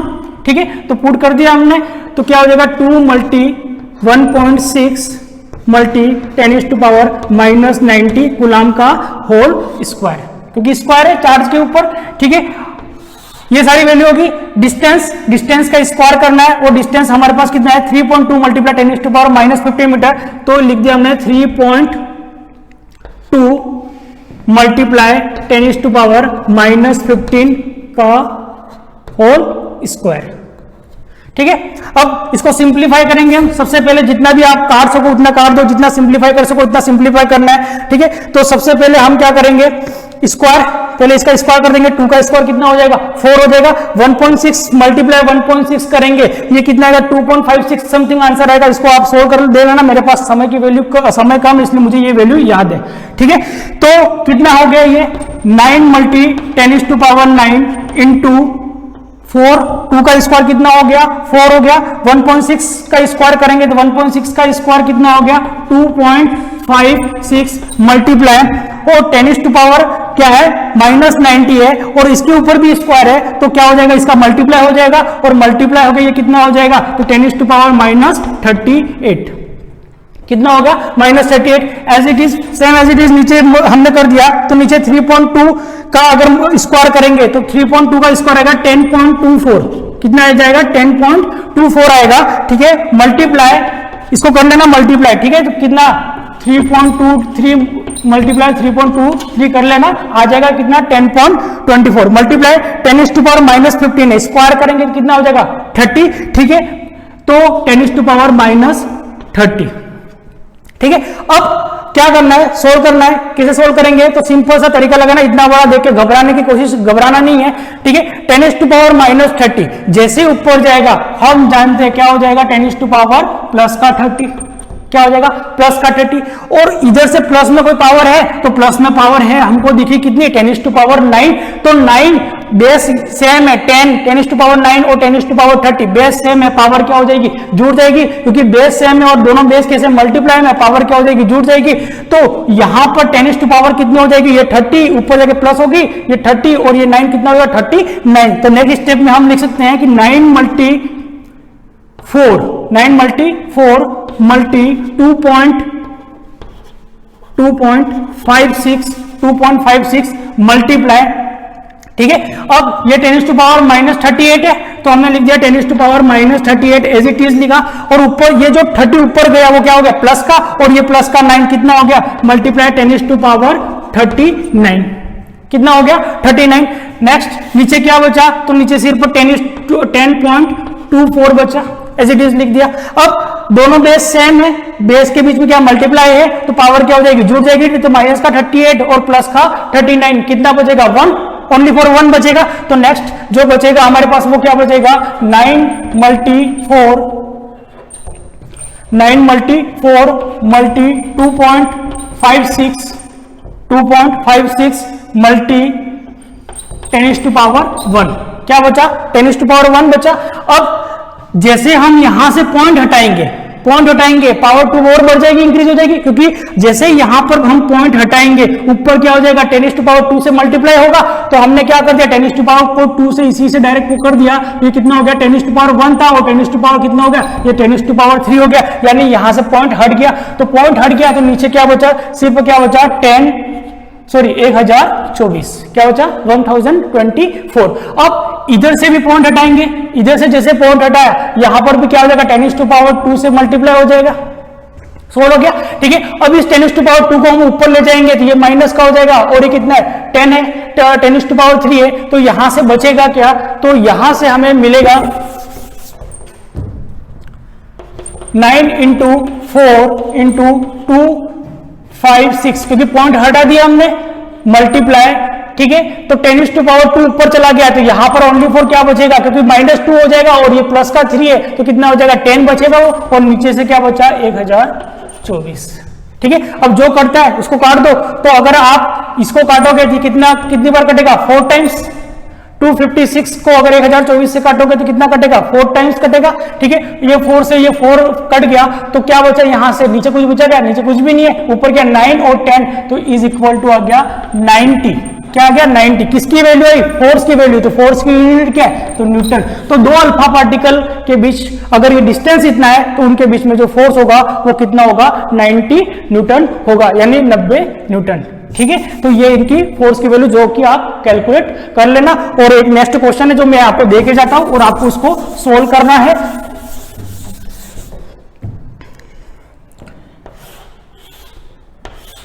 जैसे एक स्क्वायर है, यहां पर एक कोई एक चार्ज है Q0 जो कि पॉजिटिव चार्ज है। ठीक है, एक चार्ज यहां पर है, यहां पर एक चार्ज है -Q, यहां पर एक चार्ज है +Q, यहां पर एक चार्ज है -Q और यहां पर एक चार्ज है +Q। तो इसके ऊपर जो टोटल फोर्स होगा, टोटल फोर्स आपको फाइंड आउट करना है कि इस चार्ज के ऊपर टोटल फोर्स कितना होगा। तो कूलम्ब्स लॉ जो आपने सुपरपोजिशन प्रिंसिपल पढ़ा, उस प्रिंसिपल को यहां पर अप्लाई करना है और Q0 के ऊपर जो इन चारों के कारण जो टोटल फोर्स होगा वो टोटल फोर्स आपको कैलकुलेट करना है और ये सोल्व करके आपको ग्रुप में सेंड करना PDF में। थैंक यू, धन्यवाद।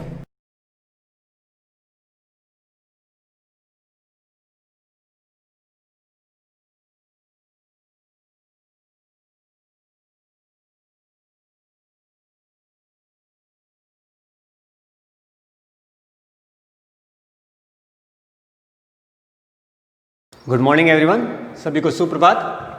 पिछली क्लास में अपन ने श्वसन की क्रियाविधि को पढ़ लिया था। निःश्वसन और उच्च श्वसन के बारे में अपन ने बात कर ली थी, जिसके अंदर CO2 को छोड़ना और O2 को लेने की बात अपने बताई थी।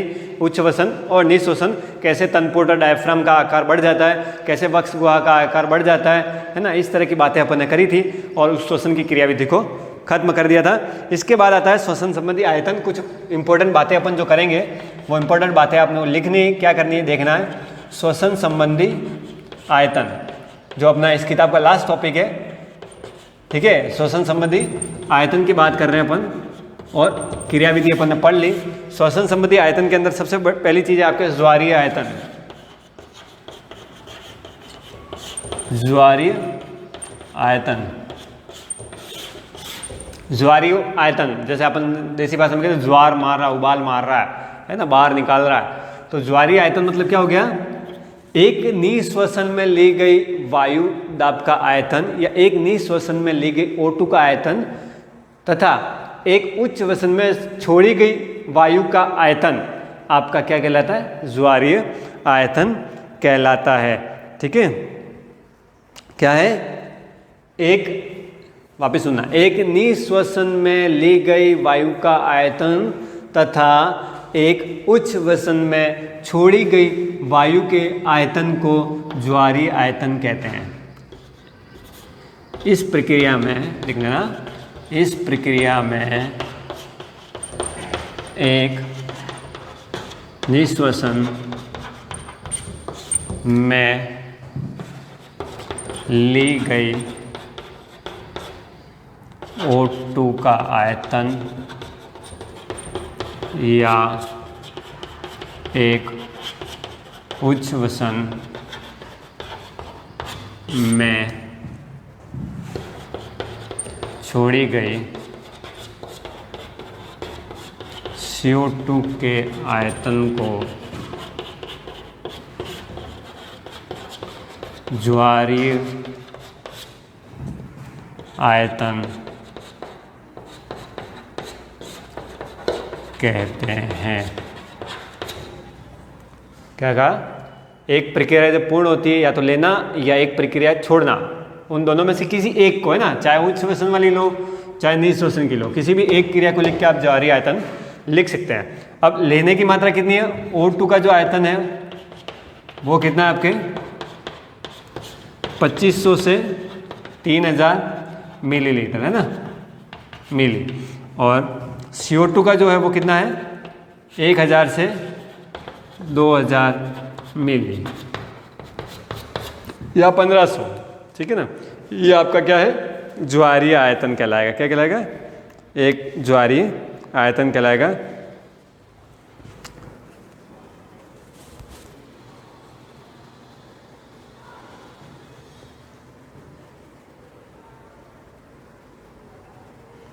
$500 मिली, सॉरी, ये कितना है? 500 मिली, कितना है 500 मिली है ज्वारीय आयतन के अंदर। बाकी निःश्वसन आरक्षित आयतन जो होता है वो आपके 2500 से 3000 है, और उच्च वसन आरक्षित आयतन है वो आपका 1000 से 1100 है ना। तो ये आपका ज्वारीय आयतन हो गया। दूसरी बात करते हैं अपन, लिख लें निःश्वसन में छोड़ी गई ली गई O2 का आयतन या एक उच्च वसन में छोड़ी गई CO2 का आयतन को, है ना।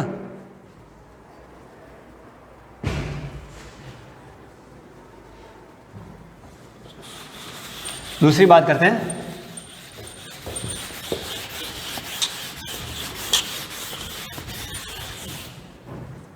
दूसरी बात है निःश्वसन आरक्षित आयतन।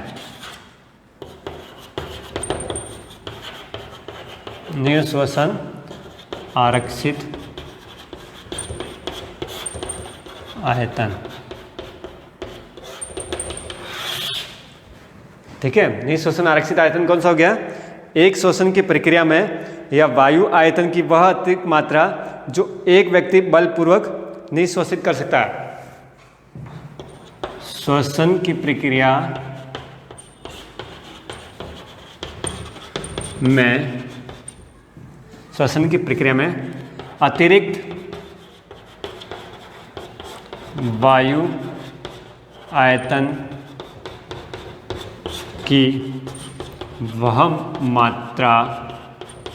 मात्रा जो एक व्यक्ति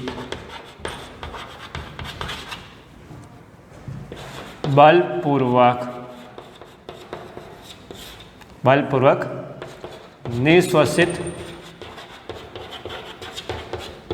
या क्वेश्चन मेरे को ले सकता है, निःश्वसित कर सकता है।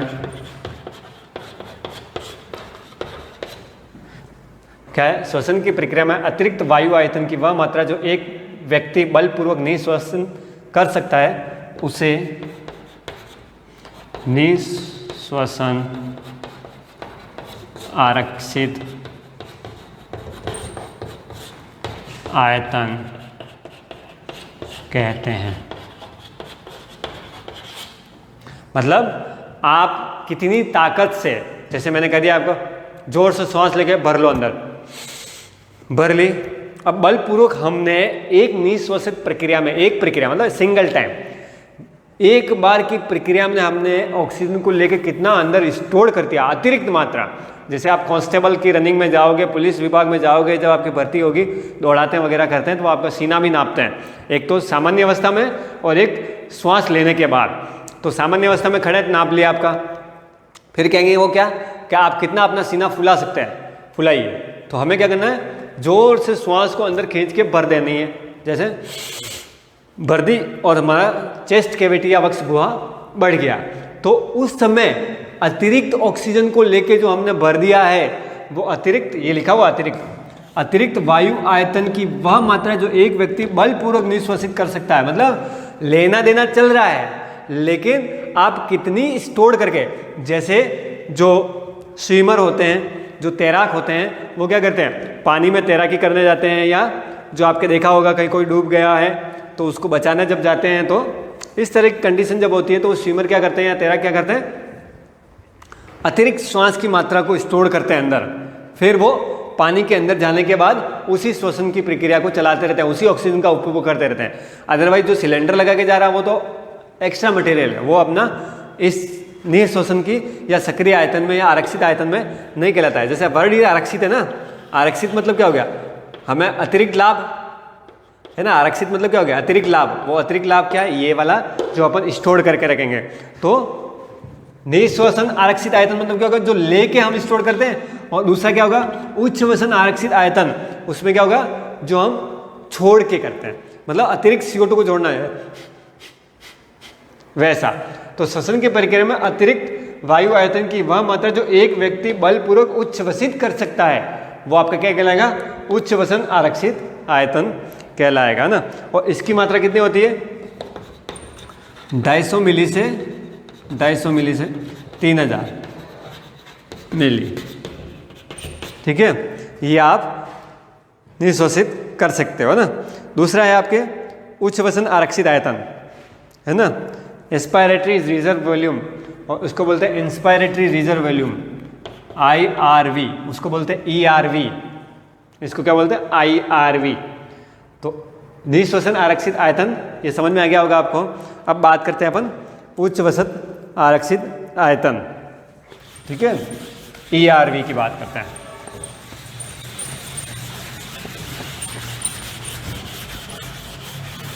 है ना, परिभाषाएं देखो पूछी जा सकती है एग्जाम में, 2-4 डाल दी, या निम्न को समझाइए ऐसे करके डाल दिया और टॉपिक डाल दिया उच्च वसन आरक्षित आयतन क्या है, तो उस समय समझेंगे ये उच्च वसन आरक्षित आयतन क्या है। अपन ने ध्यान दिया ही नहीं क्योंकि परिभाषा के तौर पर दी गई थी, तो अपन ने पूरी क्रियाविधि पढ़ ली और श्वसन का प्रश्न ही नहीं आया। प्रश्न कहाँ से आ गया? आरक्षित आयतन से। तो छोटी छोटी जो परिभाषाएं हैं उनको आपको ध्यान से देखना है। उच्च वसन आरक्षित आयतन में क्या हो गया कि श्वसन की प्रक्रिया में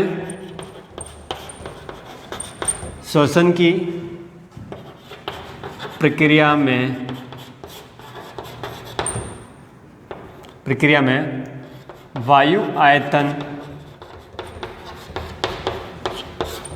की वह मात्रा जो एक व्यक्ति बलपूर्वक उच्छ्वसित, जिसको क्या बोलते हैं, छोड़ना, उच्छ्वसित कर सकता है, उसे उच्छ्वसन आरक्षित आयतन कहते हैं। क्या है?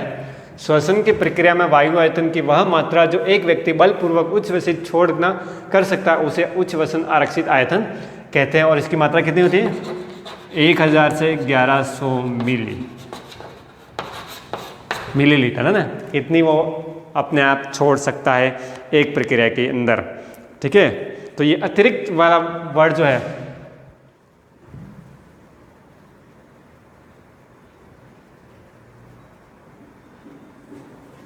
ठीक है, अतिरिक्त वाले वर्ड पे ध्यान रखना है। अतिरिक्त लिखा नहीं आपने, अतिरिक्त लिखना है। वायु आयतन की वह अतिरिक्त मात्रा जो एक व्यक्ति बलपूर्वक उच्छ्वसित कर सकता है उसे क्या कहेंगे अपन? उच्छ्वसन आरक्षित आयतन। ठीक है,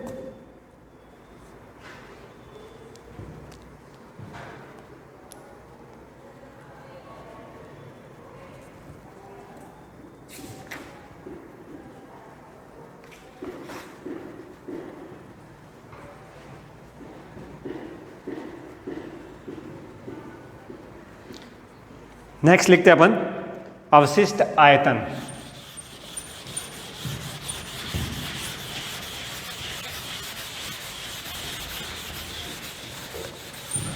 नेक्स्ट क्या है? अवशिष्ट आयतन। ठीक है,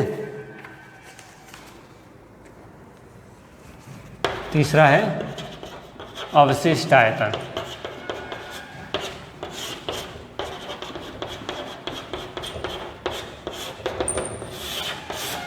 अवशिष्ट आयतन कौन सा हो गया? कि वायु का अतिरिक्त वह मात्रा जो उच्छ्वसित होने के बाद भी फेफड़ों में बच जाती है या फेफड़ों में रह जाती है। मतलब आपने जो CO2 छोड़ी, आपने जो वायु छोड़ी, उस छोड़ने के बाद भी अतिरिक्त जो थी या अतिरिक्त में से ही छोड़ी थी, फिर भी कुछ हद तक वो शेष रह जाती है। उस शेष रही, बाकी रही मात्रा को अवशिष्ट आयतन कहते हैं। तो इसमें क्या हो गया? वायु का वह आयतन, वायु का वह अतिरिक्त, वायु का वह अतिरिक्त आयतन जो उच्छ्वसित होने के बाद भी फेफड़ों में शेष रह जाता है, शेष रह जाता है, उसे अपन क्या कहते हैं? अवशिष्ट आयतन, है ना? नाम से क्या, अवशिष्ट या अपशिष्ट। तो अपशिष्ट मतलब क्या होता है? बचा हुआ, है ना, छूटा हुआ शेष भाग जो रह गया है उसे अपन अवशिष्ट कहते हैं। तो हमने CO2 को क्या की, अतिरिक्त मात्रा को छोड़ दी, फिर भी कुछ हद तक उसके अंदर कुछ CO2 की मात्रा बच गई, वही आपके क्या है? अवशिष्ट आयतन कहलाएगी। तो कितनी चीज़ें हो गई? अपन ने 4 चीज़ें पढ़ी, ये चौथा था। 4 चीज़ें पढ़ ली। एक तो था ज्वारीय आयतन, दूसरा था आपके निःशोषण सक्रिय आयतन या निःशोषण आरक्षित आयतन, तीसरा था आपके उच्च श्वसन आरक्षित आयतन, और चौथा क्या है? अवशिष्ट आयतन। तो ये 4 प्रकार के अपन ने श्वसन संबंधी आयतन पढ़ लिए हैं। इसके बाद क्या आती है? श्वसन संबंधी बीमारियां आती है, कृत्रिम श्वसन आता है, श्वसन संबंधी रोग आते हैं। जानते हो आप श्वसन संबंधी रोग, कई प्रकार के रोग, जैसे अस्थमा ले लो, है ना? तो अस्थमा से कई लोग ग्रसित है ना, श्वास संबंधी बीमारियां, कहीं दौड़ नहीं पाते, सीढ़ियाँ नहीं चढ़ पाते, है ना? तो इस तरह की बीमारियां हो जाती हैं, वो श्वसन संबंधी बीमारियां कहलाती हैं। तो कई सारी बीमारियां भी आएगी, तो कृत्रिम श्वसन भी आएगा। तो ये सारी चीज़ें अपन अगली क्लास जब होगी अपन उस क्लास में पढ़ेंगे। तो इनको सबको उतार के आपको ये परिभाषाएं जो है, छोटी छोटी चीज़ें जो हैं उसको याद कर लेना है। तब तक नेक्स्ट क्लास होती है, तब तक के लिए गुड बाय।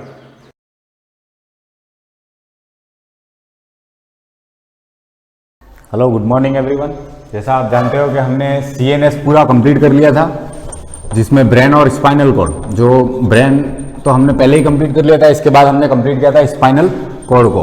और स्पाइनल कॉर्ड के अंदर मैंने आपको इसका वेट, लेंथ और इसकी लोकेशन जो थी वो बता दी थी, यानी थ्रू वर्टिब्रल या न्यूरल कैनाल कहाँ से ये ट्रांसफर होता है और कहाँ पे ये इसकी लोकेशन होती है एग्जैक्ट। इसके बाद मैंने आपको फॉर्मूला भी बताया था, ये 31 सेगमेंट्स के अंदर क्या होता है?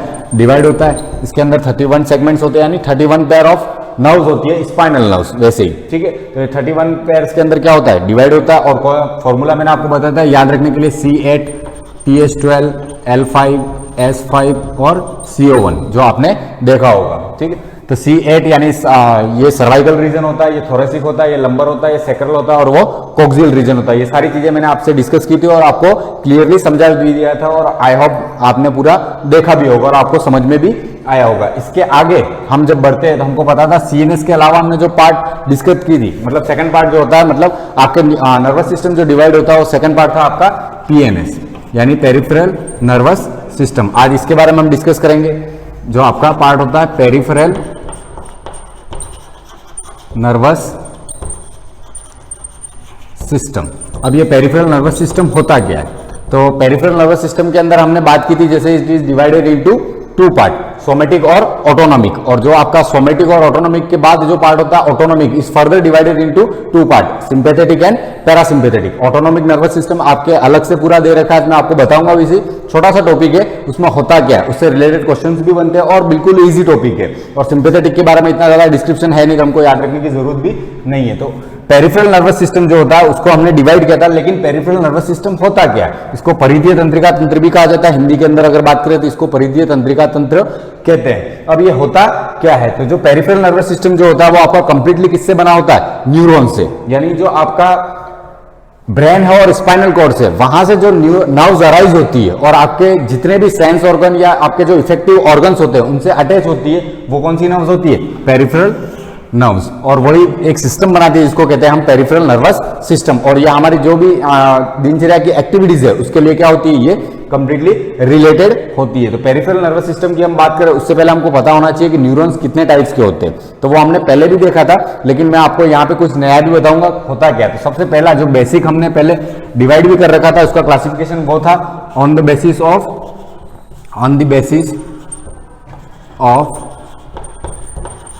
presence, on the basis of presence or absence of myelin sheath। myelin sheath की प्रेजेंस और एब्सेंस के अकॉर्डिंग ये कितने टाइप के होते हैं, ये हमने पहले बात कर ली थी और डिस्कस भी कर लिया था। तो इसके अकॉर्डिंग ये कितने टाइप की होती है? 2 टाइप की होती है। पहला होता है आपका माइलिनेटेड न्यूरॉन्स, जिसके ऊपर माइलिन शीथ प्रेजेंस होती है, माइलिनेटेड नर्व्स या पेरिफेरल नर्व्स, माइलिनेटेड नर्व्स। और दूसरी होती है आपकी non myelinated neurons, non myelinated neurons, ठीक है, या नर्व्स। तो ये दो टाइप होते हैं, प्रेजेंस और एब्सेंस ऑफ माइलिन शीथ। इसके अकॉर्डिंग कितने टाइप के होते हैं, माइलिनेटेड न्यूरॉन्स और नॉन माइलिनेटेड नर्व्स। और इसमें ये ध्यान रखना आपको, जो माइलिनेटेड नर्व्स होती है उसके ऊपर क्या प्रेजेंट होती है, माइलिन शीथ, और नॉन माइलिनेटेड के ऊपर क्या होती है, माइलिन शीथ प्रेजेंट होती नहीं है। उसी के अकॉर्डिंग इनको डिवाइड किया जाता है। और जो आपकी माइलिनेटेड नर्व्स होती है वो क्या करती है, कंडक्शन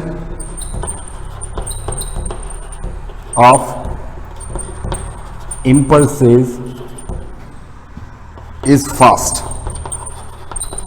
जो माइलिनेटेड न्यूरॉन्स होती है आपकी या नर्व्स होती है, उनके अंदर इंपल्स का जो कंडक्शन होता है वो क्या होता है, बहुत ही ज्यादा फास्ट होता है comparison to non myelinated nerves. ये आपको पता होना चाहिए कि माइलिनेटेड नर्व्स जो होती है उनके अंदर इंपल्स जो होती है, यानी जो आपके बाहर से स्टिमुलस आता है और स्टिमुलस पे जो रिएक्शन होता है, यानी इनके अंदर जो कंडक्शन होता है, यानी केमिकल मतलब इलेक्ट्रिकल सिग्नल जो ट्रांसमिट होते हैं वो क्या होता है, बहुत ही ज्यादा फास्ट होते हैं। और वो किसके अंदर होता है, माइलिनेटेड नर्व्स के अंदर होता है comparison to non myelinated nerves. Second जो टाइप था अपना वो मोस्ट इंपॉर्टेंट है। सेकंड टाइप था on the basis of function, on the basis of function and nature. जो उनका कार्य है, कार्य या नेचर के अकॉर्डिंग ये कितने टाइप की होती है न्यूरॉन्स। तो माइलिन शीथ के अकॉर्डिंग तो हमने देख लिया कि दो टाइप की होती है, जिसके ऊपर माइलिन शीथ प्रेजेंट होगी और जिसके ऊपर एब्सेंट होगी। लेकिन जो फंक्शन और नेचर होता है, ये किस प्रकार का काम करती है, उसके अकॉर्डिंग ये कितने टाइप की होती है, तीन टाइप की। पहली हो जाएगी आपके सेंसरी न्यूरॉन्स, सेंसरी, या इसको कहते हैं अफेरेंट। ये नाम भी याद रखना, कभी कभी इसी नाम से आ जाता है क्वेश्चन आपके, अफेरेंट नर्व्स। सेकंड होती है आपकी मोटर, जिसको इफेरेंट भी कहा जाता है, इफेरेंट नर्व्स। और थर्ड होती है आपकी मिक्स्ड, जो sensory as well as motor दोनों का काम करती है, उसको कहते हैं हम मिक्स नर्व्स। अब ये होता क्या है, सेंसरी, मोटर और मिक्स्ड, ये आपको ध्यान रखना, क्योंकि ये आगे के चैप्टर में भी आपके आएंगे। जब हम सेंस ऑर्गन्स के बारे में पढ़ेंगे तो वहां पे सेंसरी, मोटर और मिक्स नर्व्स के बारे में हम डिस्कस करेंगे। तो आपको पता होना चाहिए सेंसरी नर्व्स को अफेरेंट भी कहा जाता है, मोटर को इफेरेंट भी कहते हैं, और मिक्स न्यूरॉन्स बहुत काम करती है, मतलब sensory as well as motor. अब ये काम कैसे करती है, नहीं इनको सेंसरी क्यों कहा जाता है, इसको मोटर क्यों कहते हैं, इसको मिक्स्ड क्यों कहते हैं। तो अकॉर्डिंग टू फंक्शन अगर हम डिवाइड कर रहे थे, सेंसरी और अफेरेंट न्यूरॉन्स जो होती है वो क्या करती है, आपके सेंस ऑर्गन से, सेंस ऑर्गन कौन से होते हैं, आपके आई हो गया, स्किन हो गया, टंग हो गया, ये सारे आपके क्या है, सेंस ऑर्गन है। तो उन्हीं जो आपके 5 सेंस ऑर्गन है, उन्हीं से क्या करती है, स्टिमुलस या इंपल्स को ट्रांसमिट करती है from sense organ to CNS. आपका ब्रेन या स्पाइनल कॉर्ड इसके पास सिग्नल को क्या करेगी, या इंपल्स को ट्रांसमिट करने का काम करेगी। उन नर्व्स को हम क्या कहेंगे, सेंसरी या अफेरेंट नर्व्स। जो आपकी मोटर नर्व्स होती है या इफेरेंट नर्व्स होती है, जिसको इफेरेंट भी कहा जाता है, इन दोनों में कंफ्यूज नहीं होना, एक होता है अफेरेंट, एक होता है इफेरेंट। तो मोटर नर्व्स जो होती है आपकी, उसको इफेरेंट भी कहा जाता है। और ये क्या करती है, ये जस्ट इसके ऑपोजिट काम करती है, यानी ये क्या करेगी, आपके सेंट्रल नर्वस सिस्टम से किसी सिग्नल को या इंपल्स को ट्रांसमिट करती है फ्रॉम इफेक्टर ऑर्गन। किसी भी ऑर्गन तक सिग्नल को ट्रांसमिट करने का काम कौन करता है, आपकी मोटर नर्व करती है। मतलब जो भी सीएनएस से आपको रेस्पॉन्स मिलेगा, जैसे मैंने यहां से चौक उठाई ऊपर की तरफ, तो मतलब आपके सीएनएस ने क्या किया, इस चौक को उठाने के लिए जो सिग्नल ट्रांसमिट किया, और मेरे हाथ ने क्या किया, इसकी जो मसल्स है उन्होंने चौक को पकड़ा और ऊपर उठाया। तो जो मसल्स रिएक्ट कर रही है वो क्या आपका इफेक्टिव ऑर्गन है, और यहां से सिग्नल क्या होता है, ट्रांसमिट हुआ था इस इफेक्टिव ऑर्गन पे।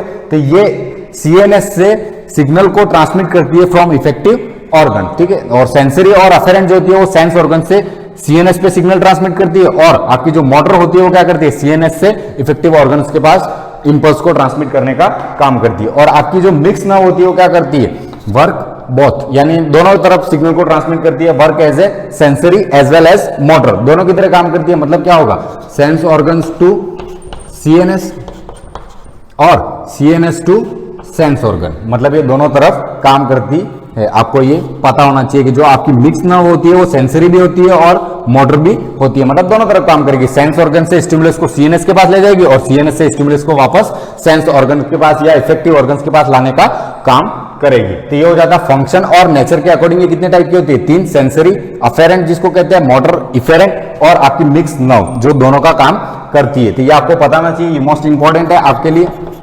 इससे ज्यादा कंपैरिजन में ये बहुत ज्यादा इंपॉर्टेंट है और एग्जाम में इसके ऊपर क्वेश्चन बनता ही है। इसके बाद जो टाइप है वो बहुत ही ज्यादा इंपॉर्टेंट हो जाता है, क्योंकि जो चैप्टर हमने पढ़ा है उसी से रिलेटेड वो टर्मिनोलॉजी आती है और उसी के रिलेटेड उसको क्या किया जाता है, क्लासिफाई किया जाता है। आपको ये भी याद रखना, और इसके नेक्स्ट जो क्लासिफिकेशन है उससे रिलेटेड वो आपको बहुत ही ज्यादा हेल्प करेगा एग्जाम में, क्योंकि उसी से रिलेटेड मोस्टली क्वेश्चन बनता भी है अक्सर।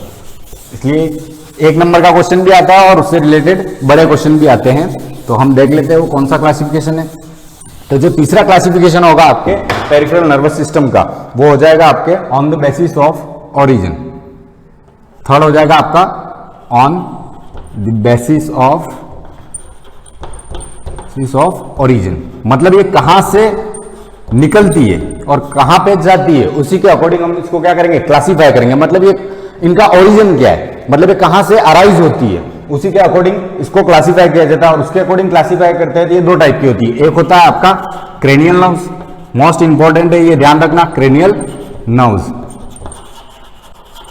ठीक है। और दूसरी जो होती है आपके वो हो जाती है स्पाइनल नर्व्स, क्योंकि हमने ब्रेन और स्पाइनल कॉर्ड पढ़ लिया है और वो चैप्टर था पूरा, इसलिए आपका ये जो क्लासिफिकेशन होता है वो क्या होता है, मोस्ट एंड मोस्ट इंपॉर्टेंट होता है और वो आपको आना ही चाहिए। On the basis of origin के अकॉर्डिंग जो आपकी पेरिफेरल नर्व्स की कितने टाइप में क्लासिफाई किया जाता है, वो 2 टाइप की होती है। एक होता है क्रेनियल नर्व्स और दूसरी होती है आपकी स्पाइनल नर्व्स। अब आपको इतना ज्यादा डीपली जाने की जरूरत नहीं है कि होता क्या क्या नहीं होता है, तो आपको सीधे ही पता चल जाएगा। जैसे नाम से ही हम आधा कुछ जान लेते हैं उसी के बारे में, कि जैसे क्रेनियल नर्व्स होती है, हमने क्रेनियल कैविटी के बारे में पढ़ा था, वो ब्रेन के अंदर थी, ठीक। तो ब्रेन के अंदर थी, इसलिए ये क्या होती है, तो ये इनका ओरिजिन कहां से होगा, ब्रेन से। तो cranial nerves are arises from brain. First point आपको ये पता होना चाहिए कहां से निकलती है, तो cranial nerves are arises from brain. Second most important हो जाता है इसके लिए पॉइंट कि क्रेनियल नर्व्स होती कितनी है। हमेशा आपके 1 नंबर का जो क्वेश्चन आएगा मोस्ट इंपॉर्टेंट वही होते हैं जो आपके 1 नंबर के होते हैं, जस्ट लाइक एमसीक्यू। उसकी तरह क्वेश्चन जो आते हैं, 1 नंबर का क्वेश्चन बहुत ज्यादा इंपॉर्टेंट होता है और 13 क्वेश्चन आते हैं, वो 13 क्वेश्चन जिसको भी आते हैं उसका बाद वाला जितना भी पेपर है वो इजीली सोल्व कर सकता है। इसलिए आपको बताना चाहिए 1 नंबर के क्वेश्चन के लिए बहुत ज्यादा ही रिलेटेड है और आप बूंद-बूंद से ही बराबर होगे, ठीक है। तो क्रेनियल नर्व्स जो होती है आर अराइजेस फ्रॉम ब्रेन, सबसे इंपॉर्टेंट चीज होगी यहाँ पे। और दूसरा इससे रिलेटेड जो मोस्ट इंपॉर्टेंट पार्ट है वो क्या है, ये कितनी होती है, तो दे आर 12 पेयर्स। कितनी होती है ये, दे आर 12 पेयर्स, मतलब ये 12 होती है क्वांटिटी में। आपको ये पता होना चाहिए कि क्रेनियल नर्व्स जो होती है वो कितनी होती है, 12 होती है। बस ये 2 ही पॉइंट आपको याद रखने हैं क्रेनियल नर्व्स के बारे में। और फिर आता है आपका स्पाइनल नर्व। अब नाम से ही पता चलता है स्पाइनल, मतलब ये कहां से अराइज होगी, arise from, they are arises from spinal cord. आपके स्पाइनल कॉर्ड से जितनी भी नर्व्स अराइज होती है उनको क्या कहा जाता है, स्पाइनल नर्व्स। तो they are arises from spinal cord, ये स्पाइनल कॉर्ड से जुड़ी होती है। दूसरी बात ये होती कितनी है, तो हमने पढ़ा था spinal cord is divided into 31 segment. तो हर सेगमेंट से क्या होगी, 2 नर्व्स अराइज होगी पैर में, तो कितनी होती है, 31 पैर। तो नंबर ऑफ क्वांटिटी आपको याद रखनी है, 31 पैर्स होती है। और ये कहां से अराइज होती है, स्पाइनल कॉर्ड से अराइज होती है। और जो आपकी क्रेनियल नर्व्स होती है वो कहां से अराइज होती है, ब्रेन से। और कितनी होती है, 12 पैर्स। ये सबसे ज्यादा इंपॉर्टेंट क्लासिफिकेशन है, ये आपको पता ही होना चाहिए। On the basis of origin, कहां से ये निकलती है और कहां से अराइज होती है, उसी के अकॉर्डिंग ये कितने टाइप की होती है, 2। एक होता है क्रेनियल नर्व्स, दूसरी होती है आपके स्पाइनल नर्व्स। अब इनका मैकेनिज्म कैसे होता है, जैसे हमने पढ़ा सेंसरी और मोटर के बारे में और मिक्स के बारे में, तो इनका मतलब मैकेनिज्म कैसे होता है और ये काम कैसे करती है, तो मैं आपको बता देता हूं हल्का सा हिंट यहाँ पे। जैसे आपकी समझ लीजिए सेंसरी नर्व्स है, आपके सेंसरी नर्व्स है, सेंसरी नर्व्स। और हमने बात करी थी सेंसरी नर्व्स जो होती है वो क्या करती है, sense organ to CNS, signal या इंपल्सेस को ट्रांसमिट करती है from sense organ to CNS. तो आपका ये हो जाएगा यहाँ पे सेंस ऑर्गन और इसके बाद यहाँ पे हो जाएगा आपका सीएनएस। मतलब सिग्नल ट्रांसमिट इस डायरेक्शन में होगा कि ऊपर की तरफ होगा या नीचे की तरफ होगा, ये हम देखते हैं अकॉर्डिंग टू नर्व्स। यानी सेंसरी नर्व्स है तो क्या होगी, अरेंज कुछ इस तरह से होगी, आपके सेंस नर्व से ये अटैच होगी, ठीक है। इसके बाद इससे यहाँ पे सिनेप्टिक नॉब निकलेगा, इसके बारे में हमने पढ़ लिया था आगे। फिर ये फर्दर कनेक्ट होगी, फिर यहाँ पे तीसरी कनेक्ट होगी और ये किससे कनेक्ट होगी, आपके सीएनएस से। तो सिग्नल क्या होता है, सिग्नल ट्रांसमिट होता है आपके from sense organ to CNS, इस डायरेक्शन में ट्रांसमिट होगा क्योंकि आपकी जो नर्व्स है वो कुछ इस तरह अरेंज होगी वहां पे। और यहाँ पे हो जाएगा आपका सीएनएस, यहाँ पे हो जाएगा आपका सेंस ऑर्गन। और इसके ऊपर एक शीट प्रेजेंट होती है, यानी यहाँ पे एक फाइबर शीट प्रेजेंट होती है, इसके ऊपर जो आपकी न्यूरॉन्स कंबाइन होती है आपस में, उसके ऊपर अगर एक फाइबर शीट प्रेजेंट है जिसको कहते हैं एपिन्यूरिया शीट, एपिन्यूरिया शीट। ये जो एपिन्यूरिया शीट अगर इसके ऊपर प्रेजेंट है, ये फाइबरस शीट होती है और इसके ऊपर प्रेजेंट है, तो इन पूरे बंडल को क्या कहेंगे? Nerve fibre. कभी कभी आपके टर्मिनोलॉजी यूज होती है नर्व फाइबर। तो नर्व फाइबर कब कहा जाता है इसको? जब न्यूरॉन्स आपस में अटैच है और अटैच होने के बाद इसके ऊपर कौन सी शीट प्रेजेंट है? एक फाइबरस शीट प्रेजेंट होती है जिसको कहते हैं एपिन्यूरिया शीट। तो उस पूरे बंडल को क्या कहा जाएगा? Nerve fibre. इसके बाद हम देख लेते हैं मोटर न्यूरॉन्स कैसे फंक्शंस करती है। तो मोटर न्यूरॉन्स जो होती है वो क्या करती है? आपके सीएनएस से, मोटर न्यूरॉन जो होती है वो क्या करती है? आपके सीएनएस से इफेक्टिव ऑर्गन तक सिग्नल को ट्रांसमिट करने का काम करती है। जैसे आपका यहां पे हो गया इफेक्टिव ऑर्गन्स, या फिर अपन बात कर लेते हैं यहां पे, हाँ, इफेक्टिव ऑर्गन, ये हो जाएगा आपका इफेक्टिव ऑर्गन, ये हो जाएगा आपका सीएनएस। अब यहां पे क्या बात कर रहे हैं हम कि सीएनएस से इफेक्टिव ऑर्गन्स के पास क्या जाएगा? स्टिमुलस जाएगा। तो इस स्टिमुलस को ट्रांसमिट करते हैं। इनका जो अरेंजमेंट होता है इससे जस्ट ऑपोजिट होता है, यानी ये लगी होगी ऐसे कुछ, यहां पे अटैच होगा आपकी फर्स्ट न्यूरॉन, इसके बाद इससे दूसरी न्यूरॉन अटैच होगी। ये एक बेसिक डायग्राम है। इसके बाद आपके अरेंज होगा कुछ इस तरह, और ये इफेक्टिव ऑर्गन्स के पास जाएगी और इंपल्स को क्या करेगी? ट्रांसमिट करेगी। और इसी के ऊपर भी अगर शीट प्रेजेंट है, एपिन्यूरिया शीट, तो इसको हम पूरे बंडल को क्या कहेंगे? Nerve fibre. ठीक है। और ये आपको पता होना चाहिए कि यहाँ पे अरेंजमेंट और यहाँ का अरेंजमेंट दोनों में क्या है? डिफरेंस है, उल्टे हैं, इसलिए इसको मोटर कहा जाता है, इसको सेंसरी कहा जाता है। और अगर ये मिक्स्ड होगी तो क्या होगा? इन दोनों के अंदर ये पूरा सिस्टम क्या होगा? कंबाइन होगा, और दोनों क्या करेगी? Sensory as well as motor की तरह काम करेगी। ये हो जाता है आपका सेंसरी और मोटर नर्व्स के बारे में उनका मैकेनिज्म, ये काम कैसे करती है और अरेंज कैसे होती है। जैसे मोटर है तो सीएनएस की तरफ क्या होगा? डेंड्राइट्स होगा, और आपका सिनेप्टिक नॉब इफेक्टिव ऑर्गन की तरफ होगा, और ये सिग्नल ट्रांसमिट किस तरफ करेगी? कुछ इस तरफ, ऊपर की तरफ। ठीक है। और आपका जो सेंसरी न्यूरॉन्स होगा उसमें क्या होगा? डेंड्राइट्स जो है वो सेंस ऑर्गन से अटैच होंगे, और आपका सीएनएस वाला जो पार्ट है वहां पे क्या अटैच होगा? इसका लास्ट वाला पोर्शन जहां भी जाएगा वो अटैच होगा, वो कौन सा होगा? Synaptic knob. और सिग्नल क्या होगा? Sense organ to CNS. और यहाँ पे मोटर में क्या होगा? CNS to organ. और मिक्स्ड होगा तो ये दोनों क्या करेंगे? Sensory as well as motor की तरह काम करने का मतलब काम करती है। तो ये आपको क्लासिफिकेशन पता होना चाहिए। अब आपके आता है क्रेनियल नर्व्स होती है 12 पेयर्स, और स्पाइनल नर्व्स होती है आपकी 31 पेयर्स। अब ये क्रेनियल नर्व्स है कौन सी? क्योंकि आपके दे रखा है तो हमको पढ़ना जरूरी है, और कभी पूछा भी जा सकता है क्वेश्चन। ठीक है। तो वो मैं आपको बता देता हूँ कि 12 पेयर्स कौन कौन सी होती है, आपको नाम भी पता होना चाहिए, वो सेंसरी है या मिक्स्ड है या मोटर है, वो भी हमको पता होना चाहिए। और किस ऑर्गन से अटैच होती है वो तो हम दूसरे चैप्टर पढ़ेंगे तो ऑटोमेटिकली आपको याद होती जाएगी। लेकिन आपको ये याद रखना है तो कोई कठिन बात नहीं है, इसको रटना पड़ेगा, ऐसा कोई सिस्टम है नहीं। तो जैसे हम क्रेनियल नर्व्स की बात करें, क्रेनियल नर्व्स, अब मैंने आपको बताया क्रेनियल नर्व्स होती कितनी है, तो 12 पेयर्स। एक नंबर का क्वेश्चन तो यहीं पे क्लियर हो जाता है अपना, कितनी होती है? 12 पेयर्स। इसके बाद ये कौन कौन सी होती है, इसको याद करने के लिए भी एक ट्रिक है या फॉर्मूला है, ट्रिक नहीं कह सकते इसको, ये फॉर्मूला है। और फॉर्मूला आपको याद होना चाहिए O3T2, और इसको बोलने के लिए प्रोनाउंसिएशन ऐसा कोई राइट रखना जरूरी नहीं है, यहाँ पे सिर्फ अपन को याद हो जाए।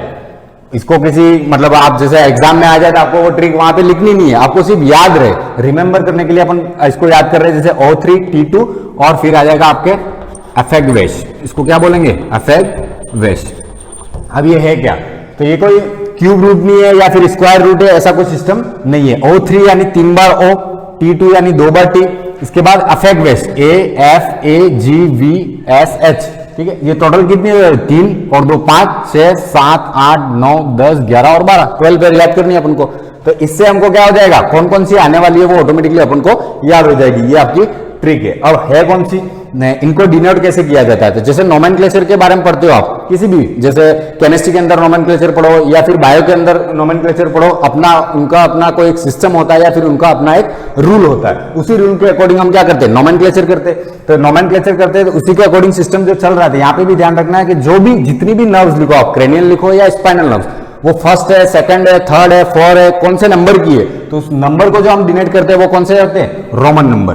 हम जिस नंबर का इस्तेमाल किया जाता है वो कौन से होते हैं? Roman number. और इसको लिखते कैसे? जैसे आप जानते भी हो 1 2 3, इसके बाद 4, फिर 5 एंड देन 6 7 8 फिर आ जाएगा आपका 9, 10, 11 एंड 12। ये होते हैं आपके सारे रोमन नंबर्स, और अपन को याद कितने करने हैं? ओनली 12। तो आप रोमन नंबर के बारे में तो जानते हो, इसको लिख भी सकते हो। अब ये है कौन कौन सी आपको पता होना चाहिए। जैसे हमने लिखा है यहाँ पे O3 यानी हम कितनी बार O लिखेंगे? 3 बार, ठीक है। अब जैसे हमने देखा यहाँ पे होती है O3, T2, अफेक्ट वेस्ट। अब ये कौन कौन सी हमको याद रखना है? फर्स्ट आ जाएगी आपके ऑल्फैक्टरी, फिर बाद में आ जाएगी आपके ऑप्टिक, फिर आ जाएगी आपके ऑक्यूलोमोटर, इसके बाद आता है आपका T2। तो यहां पे हमने लिख दिया T एंड T 5 के आगे, ठीक है। तो ये T एंड T कौन सा होता है? एक हो जाएगा आपका ये ट्रोक्लियर, और ये हो जाएगा आपका ट्राइजेमिनल, ये हो जाएगा आपका ट्राइजेमिनल। इसके बाद कौन सी आती है? ये वाला जो ए है, और यहां पे 2 है, तो हमको याद रखना होगा कि इसके बाद जो आता है, जो फर्स्ट जो ए आ रहा है, इसको हम कहते हैं एब्डुसेंस, इसको कहते हैं हम एब्डुसेंस। इसके बाद आएगा आपका एफ यानी फेशियल, जो आपके फेस से रिलेटेड होती है। इसके बाद फिर से ए जो आता है वो 7 पोजीशन पे याद रखना आपको, यहां पे आती है ऑडिटरी, यहां पे आ जाएगी ऑडिटरी, जो सुनने से रिलेटेड है आपके। इसके बाद आता है आपका जी यानी ग्लोसोफेरेंजियल,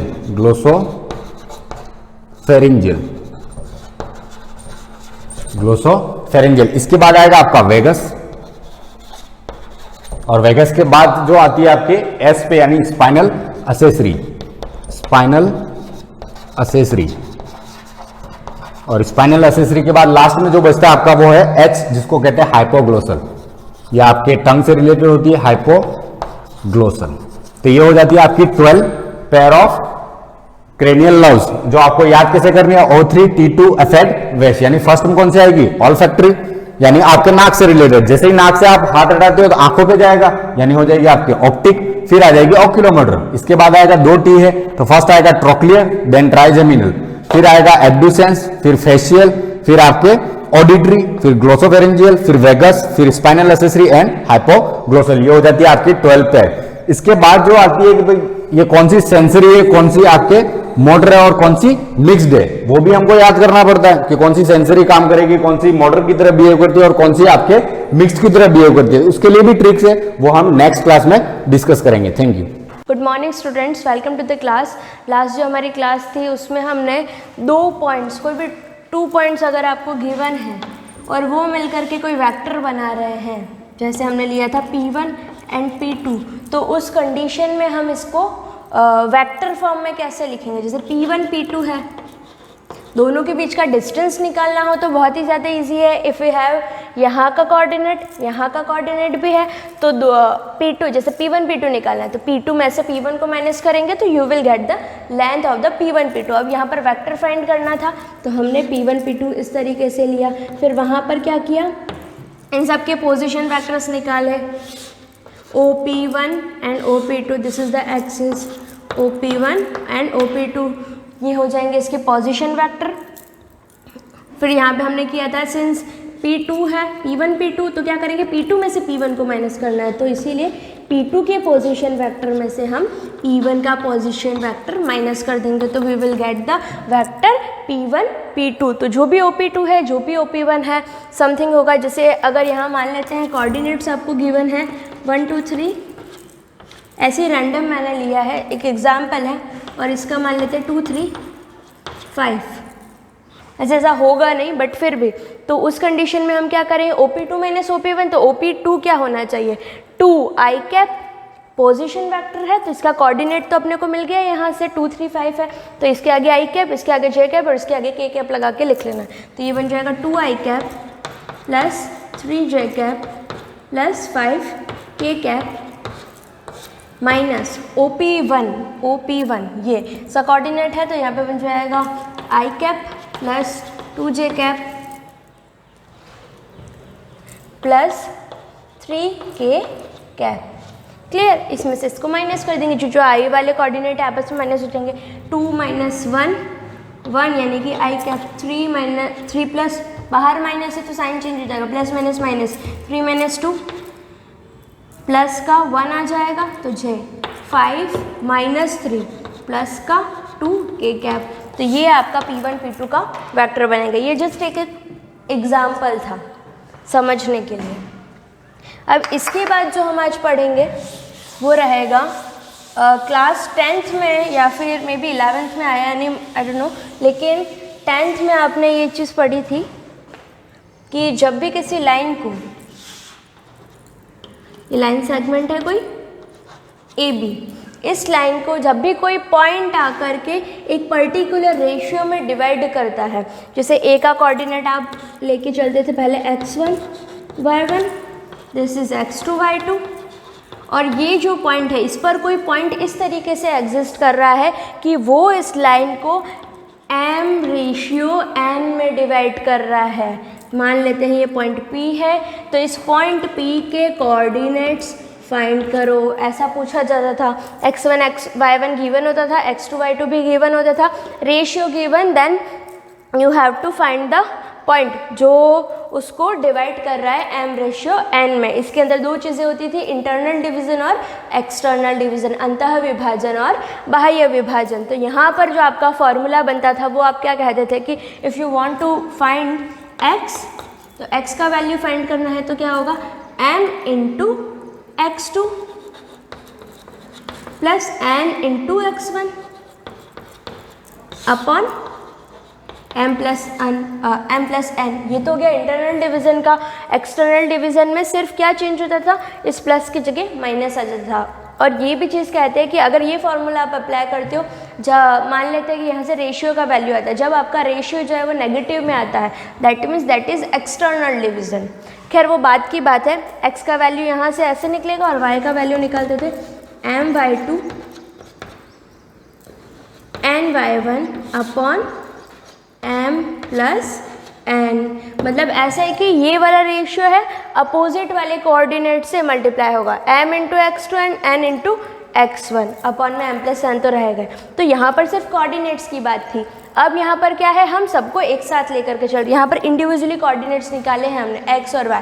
अगर आपको कहा जाए कि पूरा का पूरा वेक्टर फाइंड करो, तब आप क्या करेंगे, जब आपको वेक्टर्स गिवन होंगे तब पॉइंट्स की बजाय हम यहाँ पर वेक्टर्स की बात करेंगे। कैसे बात करेंगे ये देखते हैं। ये जैसे पहले कोऑर्डिनेट्स थे हमारे पास x1 y1 x2 y2, now we have the vectors. अब हमारे पास a और b के वेक्टर्स है, a and this is b। अब इनके वेक्टर्स है, इसका मतलब हम अगेन इसका पोजीशन वेक्टर देखते हैं। ये हमारा axis, this is the axis x and y में भी जो भी है यहाँ पर, ये भी नहीं लेते। चलो पोजीशन वेक्टर की बात करते हैं। o, ये हो गया OA और B का position vector, this is OA, A का पोजीशन वेक्टर, OB, B का पोजीशन वेक्टर। तो यहाँ पर वेक्टर्स की बात चल रही है, इसलिए पॉइंट्स ना लेकर के, कोऑर्डिनेट्स ना लेकर के हम पूरा का पूरा वेक्टर ले रहे हैं जिसके अंदर तीनों डायरेक्शन आ जाएंगे, x, y एंड z। तो OA को मैंने कंसीडर किया कोई वेक्टर A है, यहाँ पर कोई वेक्टर B है। क्लियर।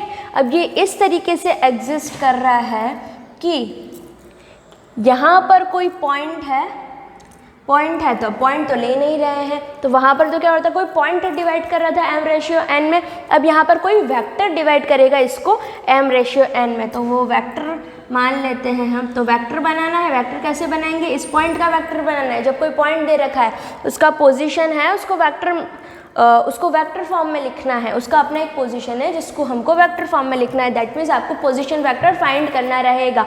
जब भी कोई सिंपल सा पॉइंट कह दिया जाए तो बताओ कि इसका वेक्टर क्या होना चाहिए, तब उसी टाइम आपको पोजीशन वेक्टर निकालना रहेगा। तो इस पॉइंट का पोजीशन वेक्टर, इसको O से मिलाओ, अगर इसको P कंसीडर करते हैं तो दिस इज OP, तो ये इसका position vector, this is R। Clear. तो यहाँ पर क्या बात होगी, यहाँ पर ये बात होगी, अगर तो कोई दो वेक्टर्स है A एंड B जिनकी वजह से एक वेक्टर फॉर्म हो रहा है AB, तो ये AB वेक्टर जो है वो दो, मतलब कोई वेक्टर A है और कोई वेक्टर B है, ये दोनों वेक्टर्स को कोई vector R m ratio n में डिवाइड कर रहा है और इंटरनली डिवाइड कर रहा है, तो उस कंडीशन में जैसे हम उसमें क्या लेते थे, कोऑर्डिनेट्स लेते थे x और y, तो यहाँ पर पूरा का पूरा वेक्टर लिया जाएगा। तो r इज इक्वल टू, ये रेशियो इसका है m का जो वेक्टर a के पास है, लेकिन हमको अपोजिट वाला लेना है, तो n into B plus n into a upon m plus n। Clear? पहले सिर्फ ये पॉइंट्स थे, अब पॉइंट्स के कॉरस्पॉन्डिंग वेक्टर्स आ चुके हैं। ये दो वेक्टर्स जो है a एंड b, इनको ये वेक्टर r जो है वो m रेशियो n में डिवाइड कर रहा है। बेसिकली ये डिवाइड तो कर रहा है इसको, इस वेक्टर ए बी को, लेकिन हम किसके कॉरस्पॉन्डिंग लेंगे? पहले हम क्या करते थे, यहाँ पर x2 y2 x1 y1, तो यहाँ हमारे पास a और b के लिए पॉइंट्स होते थे, तो इसीलिए m into x2 plus n into x1 कर देते थे। अब a के लिए हमारे पास क्या है, पोजीशन वेक्टर a, b के लिए हमारे पास क्या है, पोजीशन वेक्टर b। तो यहाँ पर जब भी हमको कोऑर्डिनेट से मल्टीप्लाई करना होगा, उसकी जगह पर हम वेक्टर को मल्टीप्लाई करेंगे। तो वेक्टर ए बी को डिवाइड कर रहा है बेसिकली वो, लेकिन हमको सिंस इस r की वैल्यू फाइंड कर रही है, तो हमको इन पोजीशन वेक्टर से, मतलब पहले क्या होता था, लोकेशन के लिए कोऑर्डिनेट्स यूज़ करते थे, अभी दिस टाइम हर एक पॉइंट का अपना एक वेक्टर होगा, अपना एक पोजीशन वेक्टर होगा। तो इन पॉइंट्स की बजाय हम लेंगे r का वैल्यू फाइंड करना है, तो that is equal to m into B का क्या लोकेशन है, स्मॉल b, तो m into B plus n into A का location n a upon m plus n। ये हो गया आपका इंटरनल डिवीज़न का फॉर्मूला। इसका जो मेन आपका टॉपिक था दैट इज सेक्शन फॉर्मूला, इसको कहते हैं सेक्शन फॉर्मूला।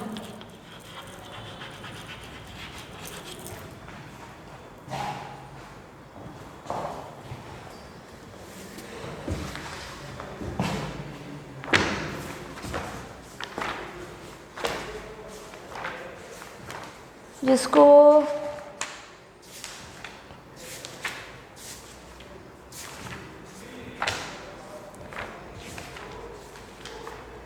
अब जैसे सेक्शन फॉर्मूला है, इसको हिंदी में कहते हैं खंड सूत्र।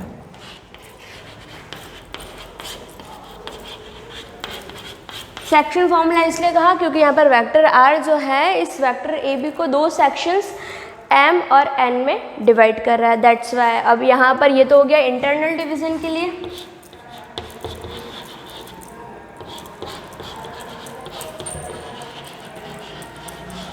Internal division.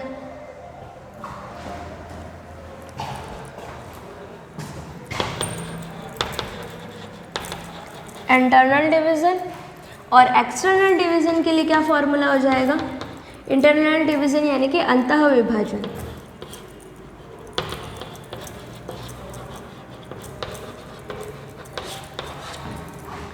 External division.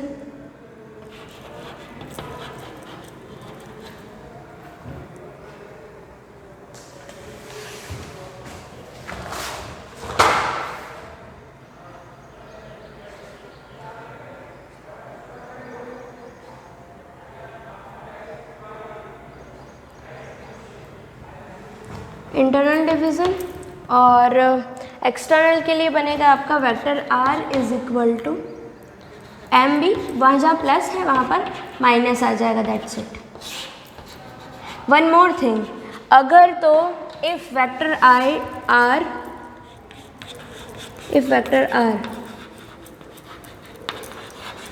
Divide the vector A B in ratio,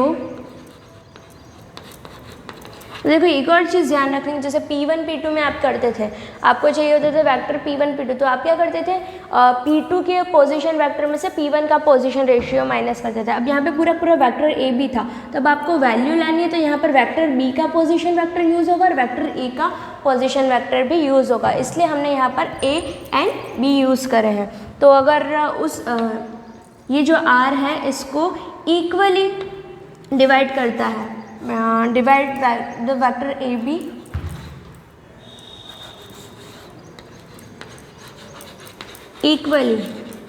equally divide करता है, तो इसका मतलब m रेशियो n क्या होगा 1:1। तो फिर उसके अकॉर्डिंग हमारा जो r होगा वो क्या होना चाहिए, m का value 1 into B plus 1 into A upon 1+1। अगर हम एक्सटर्नल डिवीज़न की बात करें तो ये एक्सटर्नल डिवीज़न के लिए लिया है, ठीक है।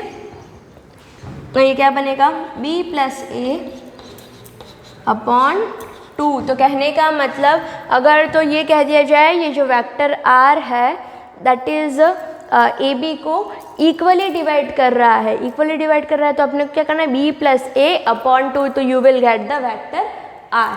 क्लियर है। यही फॉर्मूला आपका इंटरनल एक्सटर्नल इन सब में यूज़ होगा। एक्सटर्नल के लिए आपके पास नेगेटिव साइन लगाना रहेगा और इंटरनल के लिए पॉजिटिव साइन।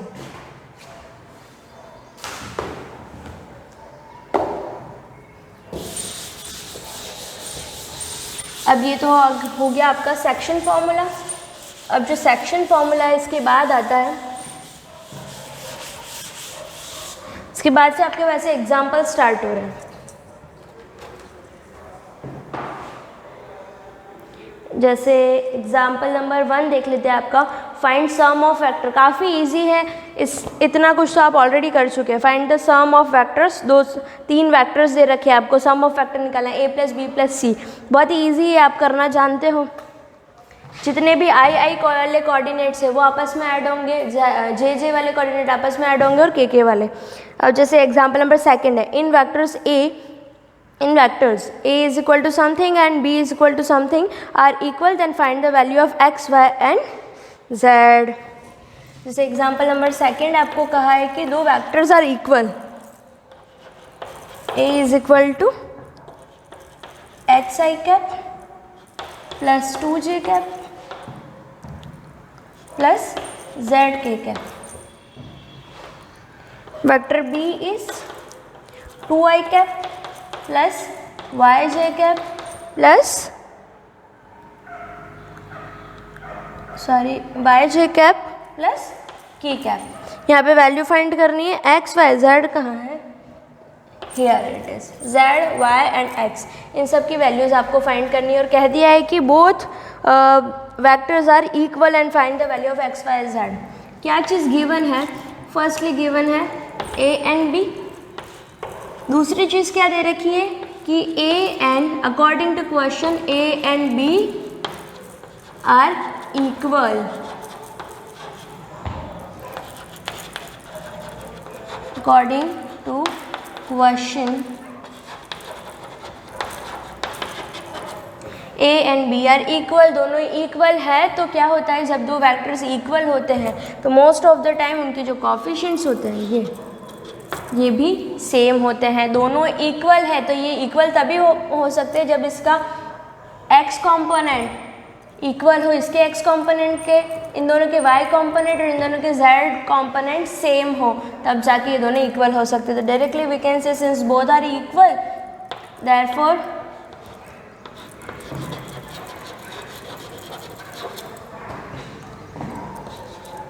या फिर ऑन कंपेयरिंग बोथ साइड ऐसा भी लिख सकते हैं।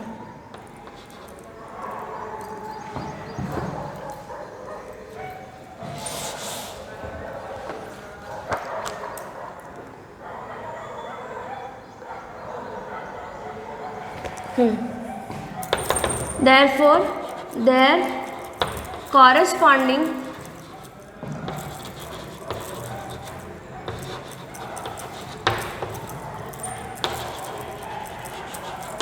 components also be equal, वो भी इक्वल होंगे।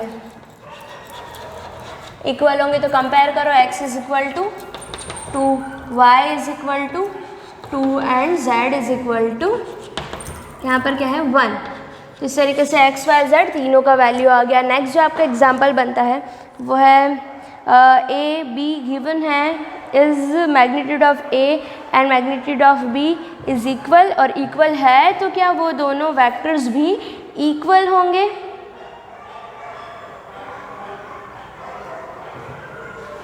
अब ये कैसे पता चलेगा? देखो जब भी दो वेक्टर्स इक्वल है या नहीं, ये बात कैसे पता चलती है?